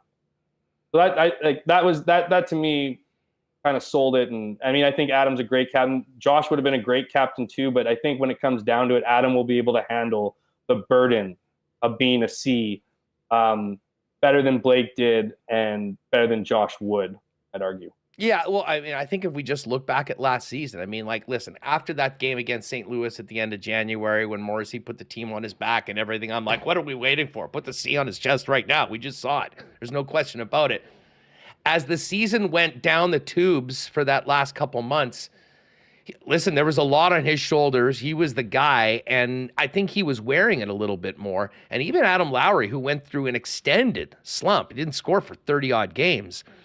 He was kind of out there speaking, and then when everything was on the line at the end of the season, Adam Lowry was the Jets' best player heading into the playoffs and in the playoffs.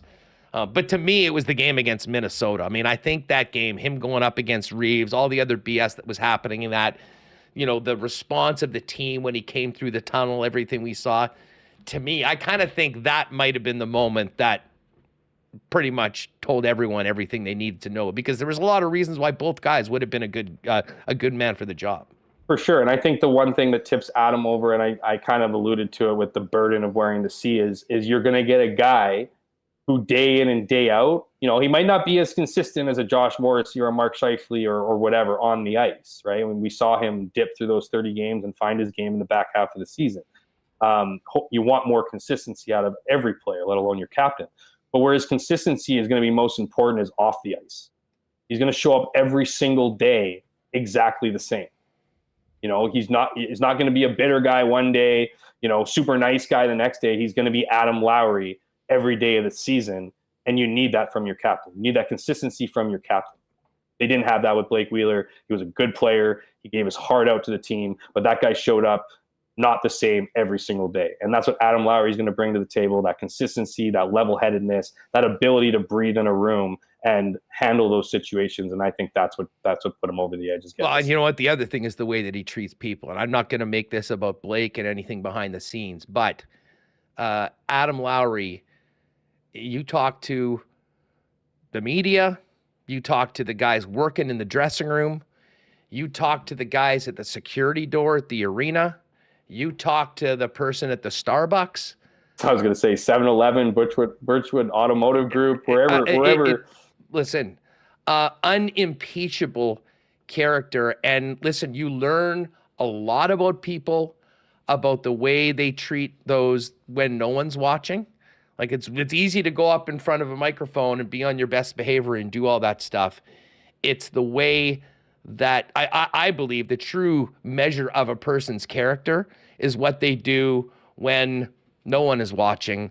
And again, I'm not going to point any figures at anything in the past. I will just say that Adam Lowry is at the top of the power pole of that entire organization of guys that do that. And that to me is another great thing for a captain of an NHL team, or frankly, a leader of any business to do. That is the sort of example you want to set. And I think that'll be a very good thing for the hockey club as well. Tell us about Ken coming on board. You want to talk about a big late off-season free agent signing. You guys got a bit of a murderer's row going over there under Big J Bell. Yeah, absolutely. So super excited to have Kenny on the team. It's, I've always felt like Kenny was a teammate, in one way or another. So to have him as a real teammate, with the Winnipeg Free Press, such a great get. It's awesome to have a guy who's as passionate and as focused and as dedicated to the Jets beat as Kenny is and has been for a long time. It's amazing that we're adding people to a newspaper, which is just, incredible in and of itself. Awesome. And it's just gonna put Mike and Mike McIntyre obviously as well, and I'll be helping out on Jets too, but it frees me up to do a bit more longer read stories, features. That I think that's one of the things we've been missing in our department is some of those longer reads just based out of time. And of course it's going to get me back into some more investigative work, some of where my true passion lies. So I'm absolutely to the moon to have Kenny on our team and to bring the standard of coverage that our readers expect and to have a good guy along the way too. Cause there is no, as many of people in the chat and everywhere around can attest to, I don't think there's a nicer human being out there than Aces. Kenny versus Adam Lowry in a nice-off tomorrow on WST. Hey, you know what? Yeah. Listen, happy for both of those dudes. They deserve it. And as I say, at the end of the day, I think it's good for the hockey club with Adam getting his gig, and it's certainly good for Free Press readers and Winnipeg hockey fans to have that sort of commitment from our local newspaper to expand, not to mention to have you guys boots on the ground at the games. It is a great thing. Hammer, you're the best. I mean, we could do this for another hour. Maybe we will very soon. Have a great one. Have a great one this evening. Enjoy your extended time away from the paper, and but I know you're working on a lot of things, which is exciting. Yeah, I look forward to catching up with you this week, and exciting things on the horizon. Looking forward to it, and just thanks for having me on. And we could have done another hour. This group's the best. And as I think I've missed it the last few times, but the commenters, you guys know you make this show. Thanks so much for your for tuning in too. Hit that like. Hey, what is it? There's been Smash some that beauties. like button. Smash Yes. that like button. Yeah, that and what it hit the is? subscribe button while you're at it. But Subscribe definitely button. hit that thumbs up. We got 122. Thanks for doing this, Hammer. Awesome as always. Thanks a lot, my friend. There is the man himself, Jeff Hamilton of the Winnipeg Free Press. All right, we got to thank the gang over at Princess Auto. And I'll tell you what, that Princess Auto tailgate zone a week from Friday is going to be unreal. Hopefully the weather will be nice. But I know Wade and the gang put up, fire pits and whatnot there last year when things get a little cool. But fall football is amazing. Friday night, Argos Bombers. We'll be there early, 2 hours before the game at the Princess Auto tailgate zone. Of course, Princess Auto, very proud sponsors of the Bombers, the CFL, and Winnipeg Sports Talk, and the place where you'll find the best deals on the most unique assortment of tools and equipment around. Everything you need to complete the projects on your list or start something new is at Princess Auto. Find them at one of 2 Winnipeg locations, Panet Road, Portage Avenue West, or shop online 24/7, 365 at princessauto.com. Still some beautiful weather coming up this week, and that's great news for the gang at Consolidated Supply, who've been so busy all summer long as the leaders in irrigation systems, as well as artificial turf, and of course, club cars and other vehicles is the exclusive club car dealer in Manitoba. But Consolidated Supply has other great options for your property, including hot tubs and amazing outdoor kitchen options. And 12 months a year, they are the experts and leaders in small engine parts and small engine repair. Pop by and see them at their showroom, open to the public. They're at 1395 Niagara Road East, or you can find out more online at their website at cte.ca. I saw Dallas in chat. What up, Dal? Mentioning the Royal Sports tent sale on the weekend. I told you all that last week. I mean, there is simply nothing like a Royal Sports tent sale.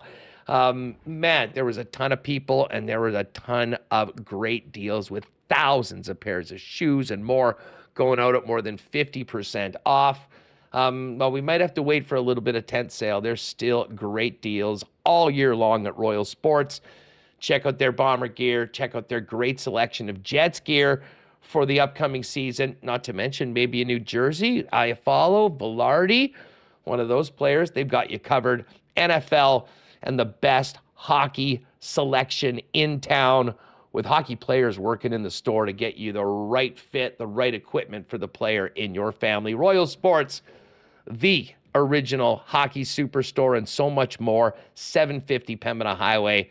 And make sure to follow them on Instagram at Royal Sports Pembina for the latest merchandise drops and sale information. We got a Monday Night Football doubleheader tonight. 2 games. Saints and Carolina kicking off at 6:15. And then an hour and 15 minutes later, AFC North brawl between the Steelers and the Browns. Looking forward to it. I went with my pals last week to BP Taylor. Had a great time for that game. I think I might end up at the one in St. Vital with my brother tonight. We're going to pick our Jet seats. But Boston Pizza is such a great spot to go for Monday Night Football. Great deals all night long. And, of course, those delicious Boston wings, gourmet pizzas, ice-cold schooners, and your chance to win some great prizes, including new NFL jerseys and a trip to Vegas later on this year. And, hey, if you're staying in tonight, you can always order online at bostonpizza.com. All right, let's get Remo in here. I knew this show would probably go a little long, and it certainly will go long because we have to get to some lines. We'll talk more about these games tonight. I do want to talk about yesterday's day in the National Football League. And maybe we give the Blue Jays some love right now, Remis, because I'm not sure we're going to have a lot of time later on. But I know we were borderline writing eulogies for the Blue Jays on Friday. How about that weekend? 3 straight wins while Texas and Seattle get swept. And the Jays are good. They're back in the playoffs, getting ready for the very disappointing New York Yankees beginning tomorrow. Yeah, the bats have woken up. I saw Vlad Guerrero Jr. With a couple big hits. And yeah, you're looking at the wild card, and there they are in the playoffs. Second wild card behind Tampa, ahead of Texas. Seattle 1 game back. And there's 2 weeks of games left, so every game is like a playoff game. It changes every day. And you go on a little win streak, and cancels out the losing streak. So here we go. Many people saying you potentially mushed the Mariners by your public support of them with that Mariners jersey at the trivia night last Wednesday. Yeah, they've been. They had that hot August and they haven't been able to follow up. I still like their pitching. I did rock the Mariners jersey, and they have Brian Wu going 10 against the Athletics. I think they should win that one, and maybe they'll be back in step with the Jays there. So still lots left. Oh, hey, listen, Royals in the chat. What's up, gang? Leaps and bounds by far since the announcement. Number 17 Lowry with the C has been the big Jets jersey so far. Love it. That is, that is great. I think there was a lot of people waiting for this. And as I say, as far as decisions go, this has been about as popular and as unanimously approved, I think, by fans, media, players, anyone connected to the Winnipeg Jets. So it's nice to see those 17s with the C are getting ordered down at Royal Sports. Might be a great addition as we get ready for the upcoming season. Yeah, I've had this Ice Caps jersey in my closet for a while. I've been wondering who to put on it. Do I put on Morrissey, Scheifele, Hellebuck? Now that Lowry's the C, maybe we go with Lowry. Ice Caps? Yeah, Ice Caps. Number 47, Adam Lowry in the Ice Cap. Speaking of high numbers, we do have some high numbers at the Young Stars too. Barlow, 49. Yeah, but I think that might have been his number in. Was that his real number? If I'm not mistaken. Ooh. Which again is a pretty weird number. Man, that's his regular Sounds number. like a training camp number to me. 39 for Owen Sound. Sorry, 39. Listen, I don't know, man. Enstrom's That's a pretty bad number. I don't know Enstrom wore 39. I'm trying to think. That's not a forward number. I don't like that. Although I will say that what I don't like, how about Powell on Hamilton? 0? Rocking number 0. What is that? The worst. I can't take him seriously. I've seen some NFL can wear 0 now for like the first time. Like DeAndre Swift rocking 0. Isn't Ridley 0 too? They actually have like good players with 0. It's kind of crazy. Usually 0's for a guy who's barely on the team. 0's a hot number. Why? I don't know. You're just asking yourself when you have a bad game. What did you do today? Absolutely nothing. Just like your number, I just can't believe a quarterback would wear 0. That should be illegal, I think. Hey, speaking of numbers, Rewind, I know we promised to do this a little earlier on, but I know there's a lot of people that, kind of want the latest on Jets camp. Why don't you pull up and, if you can, I'm just going to grab a quick drink here. Fill out the, let them know about the 2 groups for the training camp that's beginning on Thursday. Yeah, I should have got to. I didn't realize Jeff was going to spend 40 minutes on Mike Babcock. I would have got to it at the start. I had to weigh in too. I want to be heard. But the Jets sending out their training camp roster and schedule. Training camp does get underway Thursday at the Hockey for All Center, 10 a.m. And they have announced the groups. I was so excited to hear what they are. You got Team Newmanen, Team Solani. Love the names. Well done, Jets. I guess that was last year when they were in the Hall of Fame. There hasn't really been a Jets Hall of Fame announcement this year. I did see some people in chat hoping for a Dustin Byfuglien reunion. But here's Team Solani. I'm going to go over the list, Huss, of the teams. Team Solani. Ready? Milich, Salmonen, Brossois, DeMello, Dillon, Hainela, Chisholm, Oligny, Bauer, Nazem, Schmidt, Stewart, Kubicek. That's goalies. Defense forwards, Iafallo, Harkins, Lowry, Toninato, Appleton, Ehlers, Bongiovanni, Lambert, Jilkin, Malott, Niederreiter, AJF, Connor Levis, Chibrikov, Perfetti. And they have a couple free agent invites there on the defense. The Moose with Olney, Stewart, Kubicek. And on Team Newmanen, Hellebuck, DiVincentis, Delia, Pionk, Sotner, Lundmark, Morrissey, Sandberg, Salmonson, Kuzman, Stanley, Capobianco, forwards, Nemestikov, Velarde, Kupari, Gustafsson, VL, Barron, Torgerson, Barlow, Lucius, Nikkanen, Scheifele, Julian, CJ Cease back on a free agent invite, was with the Sharks and Barracuda, Parker Ford, Connor, Reichel. I went through the lists. Here's the lines that I made. Ready for these? I love these.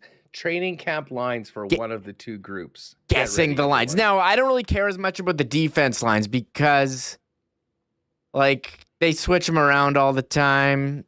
Yeah. The top 6 is basically set for the Jets. Like, what's going to change, right? We know who's going to be. Here's the forwards. What's it going to be? I mean, we asked Ken Wiebe, who's the second line center. I asked him like a month and a half ago. 18-minute answer, Huss. Couldn't answer it. Do we have it right now? Okay, ready?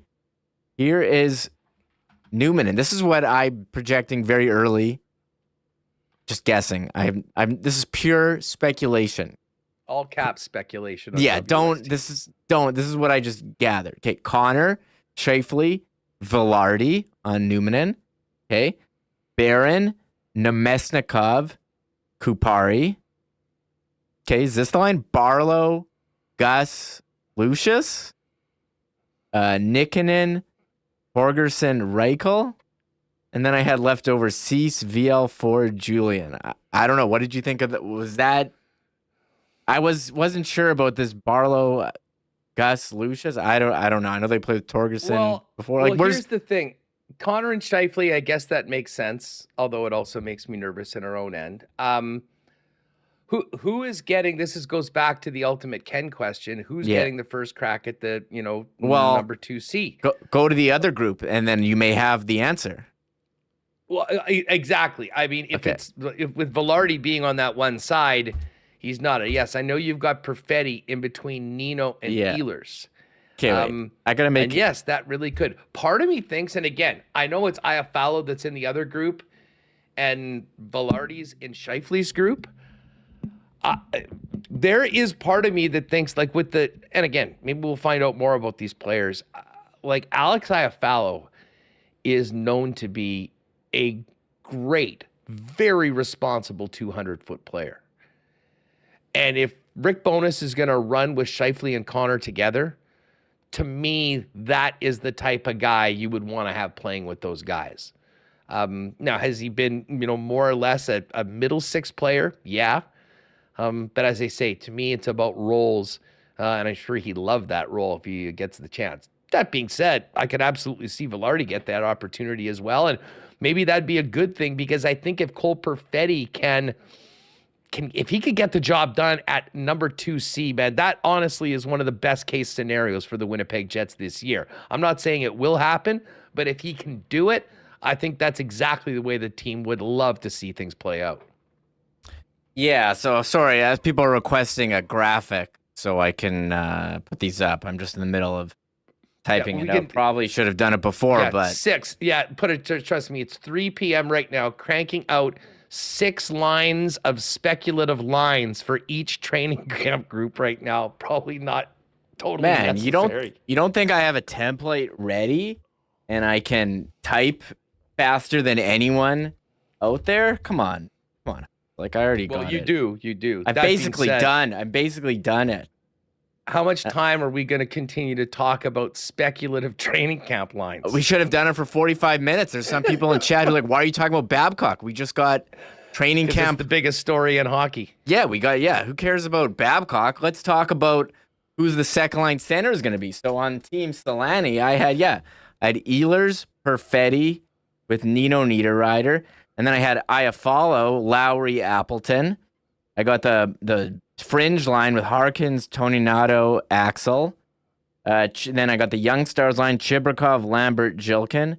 Then I got Milad, Bon Giovanni, and Levis as the fifth line. And now look, they may mix up, put a young guy with some experienced guys, but I don't think they usually... Here's a training camp question that needs to be asked. Yeah. Does Jeffrey Veal fight anybody in camp, or does he actually have to wait for an exhibition game to show what he's bringing to the table when it comes to dropping the gloves? Well, okay, remember last year, day one, like Dylan Rock, was that last year where Dylan hit someone and Wheeler told him to calm, or was it Lowry told him to calm down? Who was that? Great question. I forget who it was. I don't think it was. Let us know in the chat if you can remember who told Brendan Dillon to chill when he smoked one of his teammates. Yeah, I forget who it was. But do you remember it was year one? And they brought in who was that guy? Big fighter. and I thought maybe he would make the team, but he didn't. Oh shit! It was the first year, and I had him on my team. I don't think Jeffrey Veal's making. He's not making Jets. I don't.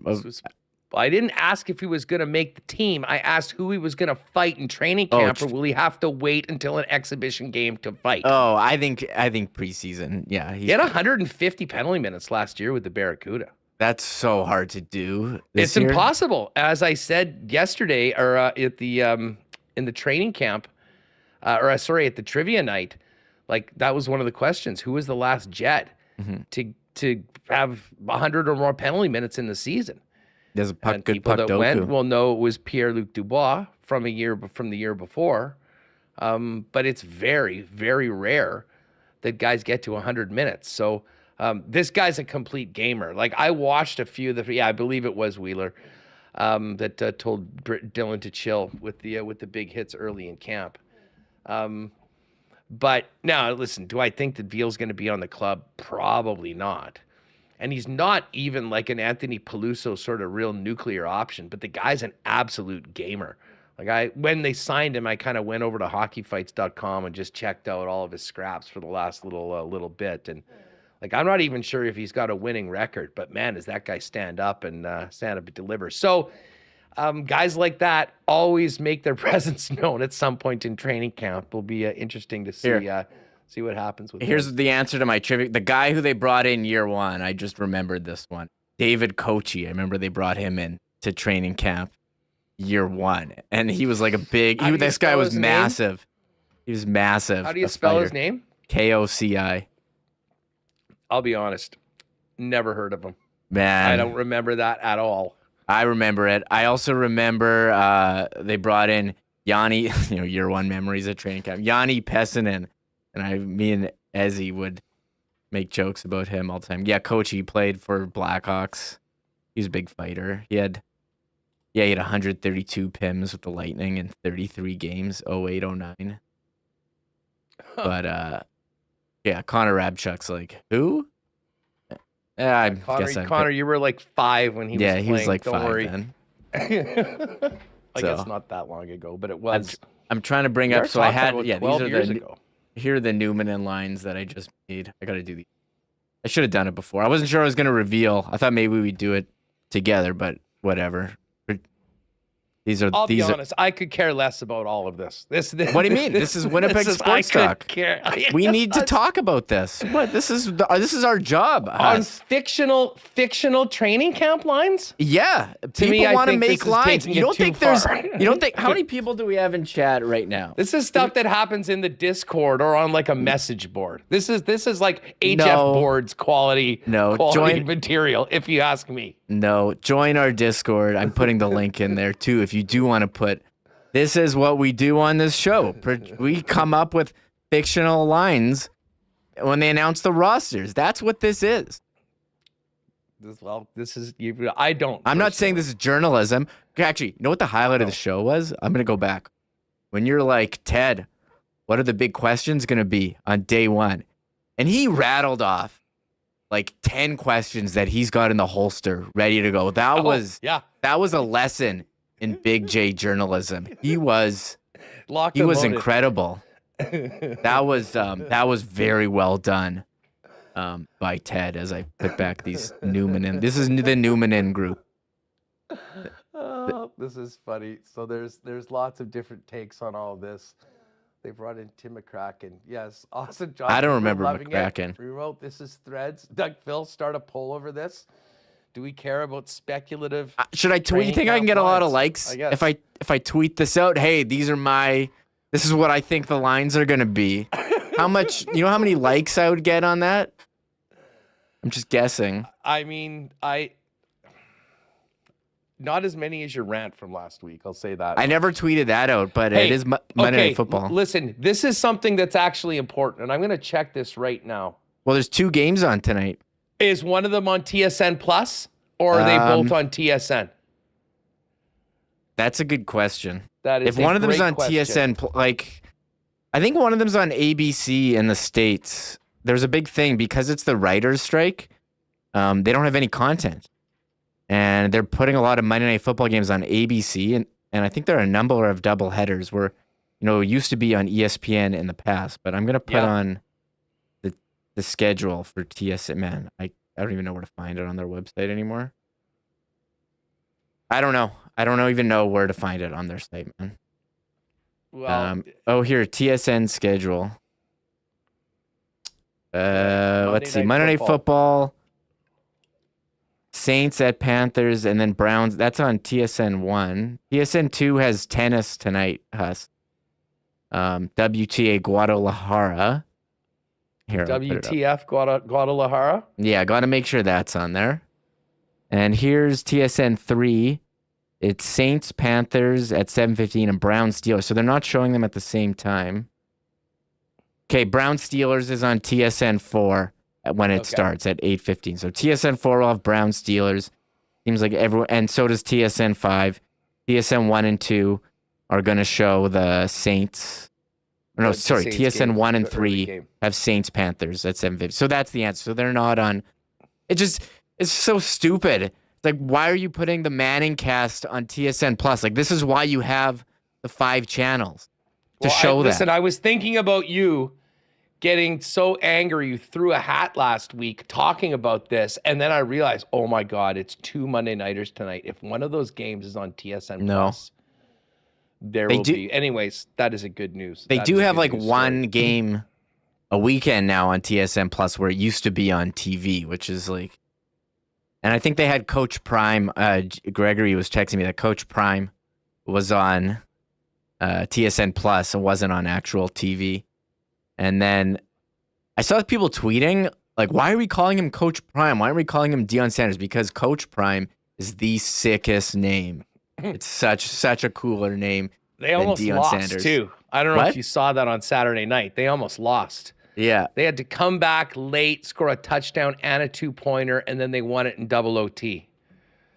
Deion was a little bit more humble, I think, on the handshake than he thought he was going to have to be afterwards. But anyways, they got it done.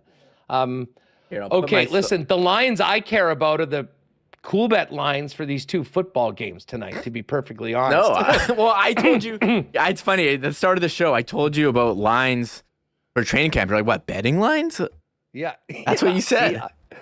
See, when I talk about lines and the race for everyone to tweet the lines out amongst the big J's, I'm kind of joking. But as T-Will said, I underestimate how degen people are in chat when it comes to this stuff. So listen, have at her. And we'll get to the picks in a minute with for the track tonight. But here we go. We got 2 games. And by the way, shout out to everyone that was on the partner parlay for the lock shop. We did it again, folks.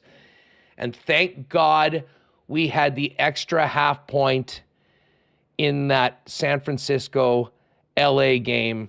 We had San Francisco minus 6.5. If the partner parlay was busted by Sean McVay deciding to kick a field goal on the last play of the game to lose by 7 instead of lose by 10, that would have been an all-timer. And I did have that, just one of my picks. So I was pissed off enough that he did that. He must have had some money on, I just know that a lot of his fans would have, picked them to cover. So what the heck, if he had the opportunity to kick it, do it. Still one of the more bizarre moves we've seen in a long, long time. But we do have 2 games tonight. The Saints are 3-point favorites over the Panthers in Carolina. Carr going up against the number 1 overall pick, Bryce Young, who lost his NFL debut last week to the Atlanta Falcons. So, laying 3 on the road for the Saints, minus 161 on the money line. The Panthers plus 148. Total in the game's 39.5. And then I'm fired up for this. Browns and Steelers tonight. Browns 2-point favorites in Pittsburgh to take on the black and gold. Steelers plus 2. This has gone down a little bit. I can tell you that the Steelers were plus 123 about 2 hours ago because I put a little sprinkle on it before we started the show after the lock shop, and the Browns are minus 122. For what it's worth, I like the Saints to cover, and I like the Steelers in this game tonight. And we all did a prop for the Lock Shop Partner Parlay tonight. Dusty's on a Nick Chubb anytime touchdown. I'm on Chris Olave, 70 or more receiving yards. And Patty's throwing in Allen Robertson, 3 or more receptions. That is plus 580. And then there's a ride with Dusty with a number of props in there at plus 385 as well. And don't forget about the primetime field goal prop. I'm playing that one for the Browns and Steelers. Over 3.5 field goals plus 125. This has field goals written all over it. I think tomorrow we'll do a full recap of the NFL week. We'll talk about these games tonight. We'll see if maybe our buddy Andy Mack can come on. He's good. He is coming on tomorrow. Perfect. Yeah, he's getting ready for his Browns tonight. Jamie Thomas, also good, back from Penticton. I don't even know what happened in the game. We've been here. I think our viewership spiked a bit when the game ended. There's also the PWHL draft they we even mentioned. Shout out to Jocelyn Larocque Huss, second overall. Pride of St. Anne's. Who picked her? Toronto. T.O.? Yeah, T.O. Nicely done. So that's I pretty saw cool. most of the Canadian teams were signing Canadians. Most of the American teams were signing Americans, and I'm fine with that. I mean, that rivalry between Canada and the U.S. is so damn good in women's hockey. They kind of split the Canadian team over 3 teams and the U.S. team over 3. That would be great. But yeah, I really hope that this goes well, and obviously awesome to see Jocelyn being one of the key players very early in the draft after I guess the 3 signees from each spot.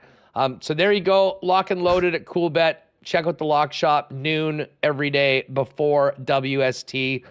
Right now on the Edmonton Sports Talk channel. Hopefully we can get that on WST as well in the next little bit.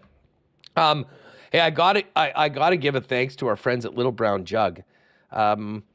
Awesome weekend, and again, I got that hat, that generic hat, at the event on Wednesday. That's a sick hat. A lot of compliments on it, and a lot of compliments on the generic beer. But I did go to the brew at the zoo on Friday, or as some people on Reddit called it, the queue at the zoo. Ooh. Yeah, exactly. Let's just say that as far as the local beer festivals go, idea, great. Execution, not very good. But I did get a chance. I tried the hazy IPA that you were drinking on Wednesday night, Reem, and I quite enjoyed it. So big party, though, coming up on Saturday. A party of the year, the Nuit Blanche party at Little Brown Jug. They're going to be closing down Hargrave on Saturday. It'll be going till late. So if you're looking for a big rager on Saturday at our favorite local brewery, get on down and do it. You can check out more of the upcoming events on the Little Brown Jug socials. And of course, you can check out their website at littlebrownjug.ca. We got Ryder Cup coming up in a couple weeks. I cannot wait for that. Still some nice days to get onto the golf course over at Breezy Bend. And if you're planning for the upcoming season, give Corey Johnson a call or go to breezybend.ca and find out about getting on the waiting list for the upcoming year. And I believe this might have been the last weekend for the gang over at Aikens Lake as well. So huge thanks to both Breezy and Aikens for their support of Winnipeg Sports Talk this season. And we can't wait to see you all next summer. If you want to find out more on booking for 2004 at Aikens Lake, you can do that at aikenslake.com. Remo, I've been going hard just on this show, so I'll be honest, I have not gotten to my picks, but we're getting down to the last few days of the live racing season. Maybe just blind dart throwing is exactly what I need to make something happen for these races. I can go over my lines and give you a second here. Yeah, I noticed a lot of horses being scratched, some smaller fields. I'm trying to just going for it here, Huss. Going with a lot of trifectas, trying to hit some long shots here. I need to salvage the season. But here, I did see, Huss, this is skill here. I did make the graphics for the lines, so watch out. Again, just reminder, everyone, these are not real lines. These are not real at all. There's not real. Do not report that Ehlers Perfetti Nino is good. Perfetti's second line center. Don't report that. This is not based on any information. No. This is just straight up. This is just me taking all the knowledge I gained from Nintendo Ice Hockey and applying it Big, to the Jets line. little, so medium. You got Perfetti, the skinny guy, with Nino, the big guy, Ehlers. You got two skinnies and a medium there. I don't know. Is that going to work? You got some speed and forechecking. You got, a big and a couple mediums there. I follow Lowry Appleton. I think he's going to be the guy who replaced. They're still trying to replace Brandon Tanev here, Huss, or Kopp, either way. Harkins, Toninato, AJF. Did I say that line? I think I said these, but this is just the graphic. Anyways, the defense. There's a lot more defense in the Solani group than the Newmanen group. I didn't know what to do with all of them, and I wasn't really sure about. I put Dylan DeMello, Schmidt, Heinola, and Chisholm, but would Chisholm be ahead of Heinola? Because Heinola can be sent down. Chisholm can't. So I think I could be wrong there. That's interesting. Who would you have him ahead of Heinola? Declan Chisholm? Yeah. Is he ahead of Heinola on the depth chart because Heinola can be sent down? Well, in reality, yeah. I mean, pretty much. I mean, I think if it's close between those guys, yeah, Declan's going to get the first look because they can put Villy and let him play they can let him play there. Yeah, people criticizing my lines. I mean, I just wanted to do the NHL team lines. I mean, I just want to do the NHL level lines. These lines are outrageous. What are you talking about? Someone's here? like, you can't have a kid line in training camp with Chibrikov, Lambert. I'm like, look, I'm just trying to do we just wanted to figure out who the second line center was. And I think is Perfetti, if you had to make Coolbet Lines, is Perfetti starting as the favorite second line center? Yeah, well, as I say, you can take from what it's which. It's pretty even with, players on each side. It's not like, before under Maurice, sometimes they just basically have the team in Group A, and then everyone that wasn't on the team for the most part afterwards. And if there was one player that he was ticked off with, maybe that they came in out of shape or something, they'd get to go to Group B as opposed to Group A. Like Gus that year where he basically started in the ECHL. That was that 2 years ago? I think that was 2 years ago where we're like, why is he so far down with these groups? It was hard to understand. I'm trying to remember. I pulled out David Kochi today out of my ass. That's not going to count on Puck Doku, but he was Kochi. Wow. He was a training camp invite. I should use him now. Oh, hot Linda's in chat. The horse just joined chat. Hot Linda the horse. Not sure about racing, but can't wait for the stud farm. Anyways, you want me to go to the picks? Yeah, let's get over to the picks. I'm just cranking. Ooh, we got a massive 8th race tonight. I got one for race 8. So I'm starting race 5. I don't know if you're before that. You know what? Just roll through your picks. I'm just finishing up with mine. I'm gonna have to do one. Okay, more race here, 5 exacta box. So first, second, any order. We have 4, 6, Diddley and Browning Island. Race 6, just a straight exacta. 1, 2, Ask for Bodie and Tiz Hoppin. That's just the chalk exacta. And then I'm going for a couple trifectas. Race 7, 2, 3, 7. Reasonably Lovely. Burrow Down.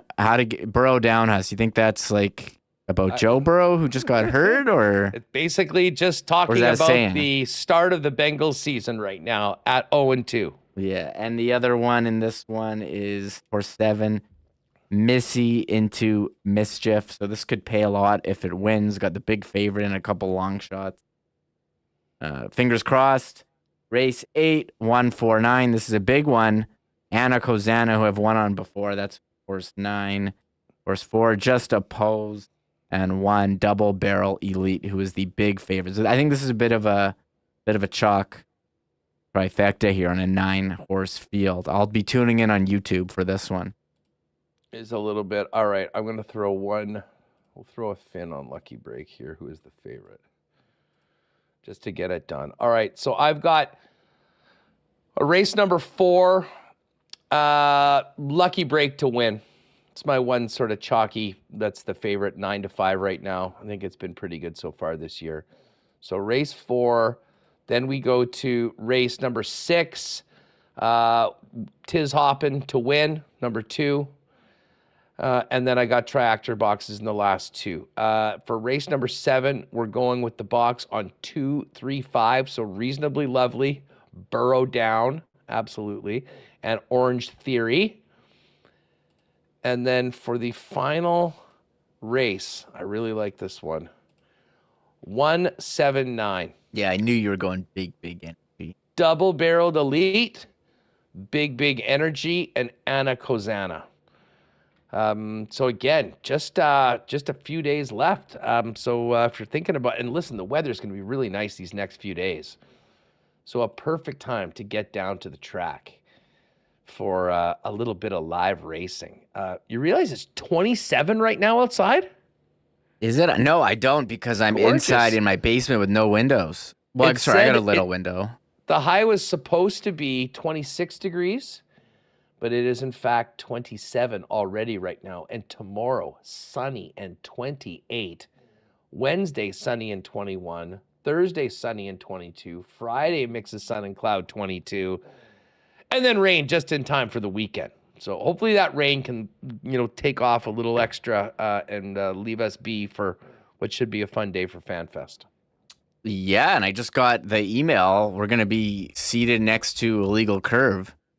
So we'll have to discuss our plans for that. Sabotage of the Illegal Curve. No, well, they're going to go 9 to 11. We got to finalize our plans for that. But I'll, be out there taking pictures, and maybe we can get some interviews, and we got our posters ready to go. I'm excited. This is like our first little trade show event. That's right. Well, you were so happy with the backdrop that made its debut at Little Brown Jug Sports Trivia. This is sort of the perfect thing for it to make. Like, it's gonna look awesome. So if you go to FanFest, make sure you come by, and if you see Remis, say, you know what, that backdrop looks amazing. Great job on the backdrop. Yeah, well, I went last year I took my whole family, and my son loved the big slide and the bouncy castles and stuff. So hopefully the weather is nice. Jet Dog for $5? I didn't know that. I think they sold out really early last year. Really? Well, so I told my wife we were going. She's like, "Are they gonna you gonna get a hot dog?" I was like, "Well, they sold out." So I think they'll be, maybe they didn't know how it was gonna go. It was the first FanFest in a couple of years, so I'm assuming they'll be ready for it. But that should be a lot of fun. And then training camp Thursday, I'm gonna try to go out and maybe grab some pictures or something. We'll see how it goes. No doubt. Patrolman Pete, yes, Bison football homecoming after FanFest. Great call on that. And it's going to be a big week, but we should get out because there are podcast listeners that are probably going, what the hell are these guys doing still going long? But listen, I could go another 2 hours. We haven't even touched the NFL for the most part from the weekend. But Chiefs' demise, greatly exaggerated. Bengals, not sure. I don't know. Is Walter in the chat? Winnipeg Walter? Well, hey, did you see the Mahomes news, Huss? That just happened. They redid his contract. He now gets $210.6 million between 2023 and 2026, the most money in NFL history over a 4-season span. His compensation for those years is now guaranteed. And they plan to revisit after 2026. Adam Schefter tweeting. So I'll be honest. I rarely pay attention to anything about these contracts, like for guys that already signed it. Like when Mahomes signed his deal, it was a 10-year deal. So the fact that they had his name on a contract, now again, what does that matter? Guys can hold out or whatever, but he is the franchise. The relationship between Beach, the Hunts is perfect. They were always going to do him right. But Mahomes himself has said, I don't necessarily care about being the most highest paid guy so we can have Chris Jones and we can have Travis Kelce and we can be in the AFC Championship game every year and have a legitimate chance to win a Super Bowl. And that's exactly the sort of guy I want leading my team. So I'm happy for him. But as I say, this guy's going to be life-changingly rich so many times over, most marketable athlete probably in North America as well right now. So good for him. I mostly care just how this affects the Chiefs' salary cap, which is, I think, magic or hocus pocus to begin with anyways. It always seems like teams are able to get out of whatever they did by restructuring a deal or going forward. Andy Mack will be on tomorrow. We will hit all of the NFL topics, and we'll dive into a recap of the prospects tournament with Jamie Thomas, who will be back from Penticton. And I believe we got Mike tomorrow. Mike is in. So Mike, you can show Mike my lines, and then you can see what he has. I'm sure you don't think Mike's written down. I'm sure Ken's got his lines. I'm going to text mine to Ken. No, these guys are they're big J journalists. They look and they report on things. They don't just make things up, like has transpired today on Winnipeg Sports. No. You got to come in like with an idea of what you think is going to happen, don't you? What else are we going to do here from now until training camp? Why do you think they sent these out so we can do this? They got to give us like content. This is the exercise that everyone. This is the exercise. Yeah, this is what it is. As I said, that is that's kind of content that I would expect on HF boards. What? Or no, just people, just randos on Twitter. This is speculation, Jet speculation lunch. What do you think we were doing? No different than what we were doing with talking about Dubois rumors or speculating on Scheifele and Hellebuck. I don't see how it's any different than anything we've done for the last year, for the last 2.5 years on here. I don't know how it's any different. Come for more incredible speculation on the upcoming 2023-2024 season tomorrow on the program. Yeah. We'll be one day closer to having the answers to these $1 million questions. Who will be the fifth line on Team Solani during the second ice time on Wednesday? Everyone in chat Thursday is praising me for doing that. And you don't think if I put out a YouTube thumbnail was like, Winnipeg Jets lines, like 5 question marks, and me going like this with a face, you don't think the click-through rate God, the what? What? You don't think the click-through rate would be my God, I gotta click on this. You don't think it See, would we've created a monster here. Remis has turned into, he's too good at YouTube now. And now he's basically creating realities to fit high click-through rates. Yes. Yes. Which is good for business. I like it. That's why you're doing a great job. We got so many subs on the weekend, Huss. And if you are here, you're not subscribed, please hit the button. We're almost we're almost at 98.50. We're like so close to 10K. Yes. Our goal is 10K by puck drop October 11th. So yes, tell a friend about Winnipeg Sports Talk. Get him to subscribe to the YouTube channel. And find us on the podcast feed that will have this episode coming up very soon. And that's why we got to get out right now, gang. But thanks to everyone that came by. Great stuff with Ted and with Hammer. Tomorrow's going to be a great show. We will have more on the Winnipeg Jets. Maybe Remis might tweak his training camp lines. We'll get an update on that. Jamie Thomas will wrap the Young Stars tournament in Penticton. We'll talk with Mike McIntyre about the big Jet stories heading into the official start of training camp on Tuesday. And we will recap all of week 2 in the National Football League with our guy, Andy McNamara. Big thanks to all the sponsors that make this show happen each and every day. Hey, get outside, everybody. Enjoy this beautiful weather. And whatever you do, make sure you're joining us tomorrow, if you can, live at YouTube at 1 p.m. And keep on listening to Winnipeg Sports Talk. Enjoy a double header on MNF this evening. Oh, my God. Oh! Shut it down. Let's go home. Thanks for tuning in to Winnipeg Sports Talk Daily. Make sure to subscribe on YouTube and your favorite podcast feed at winnipegsportstalk.com.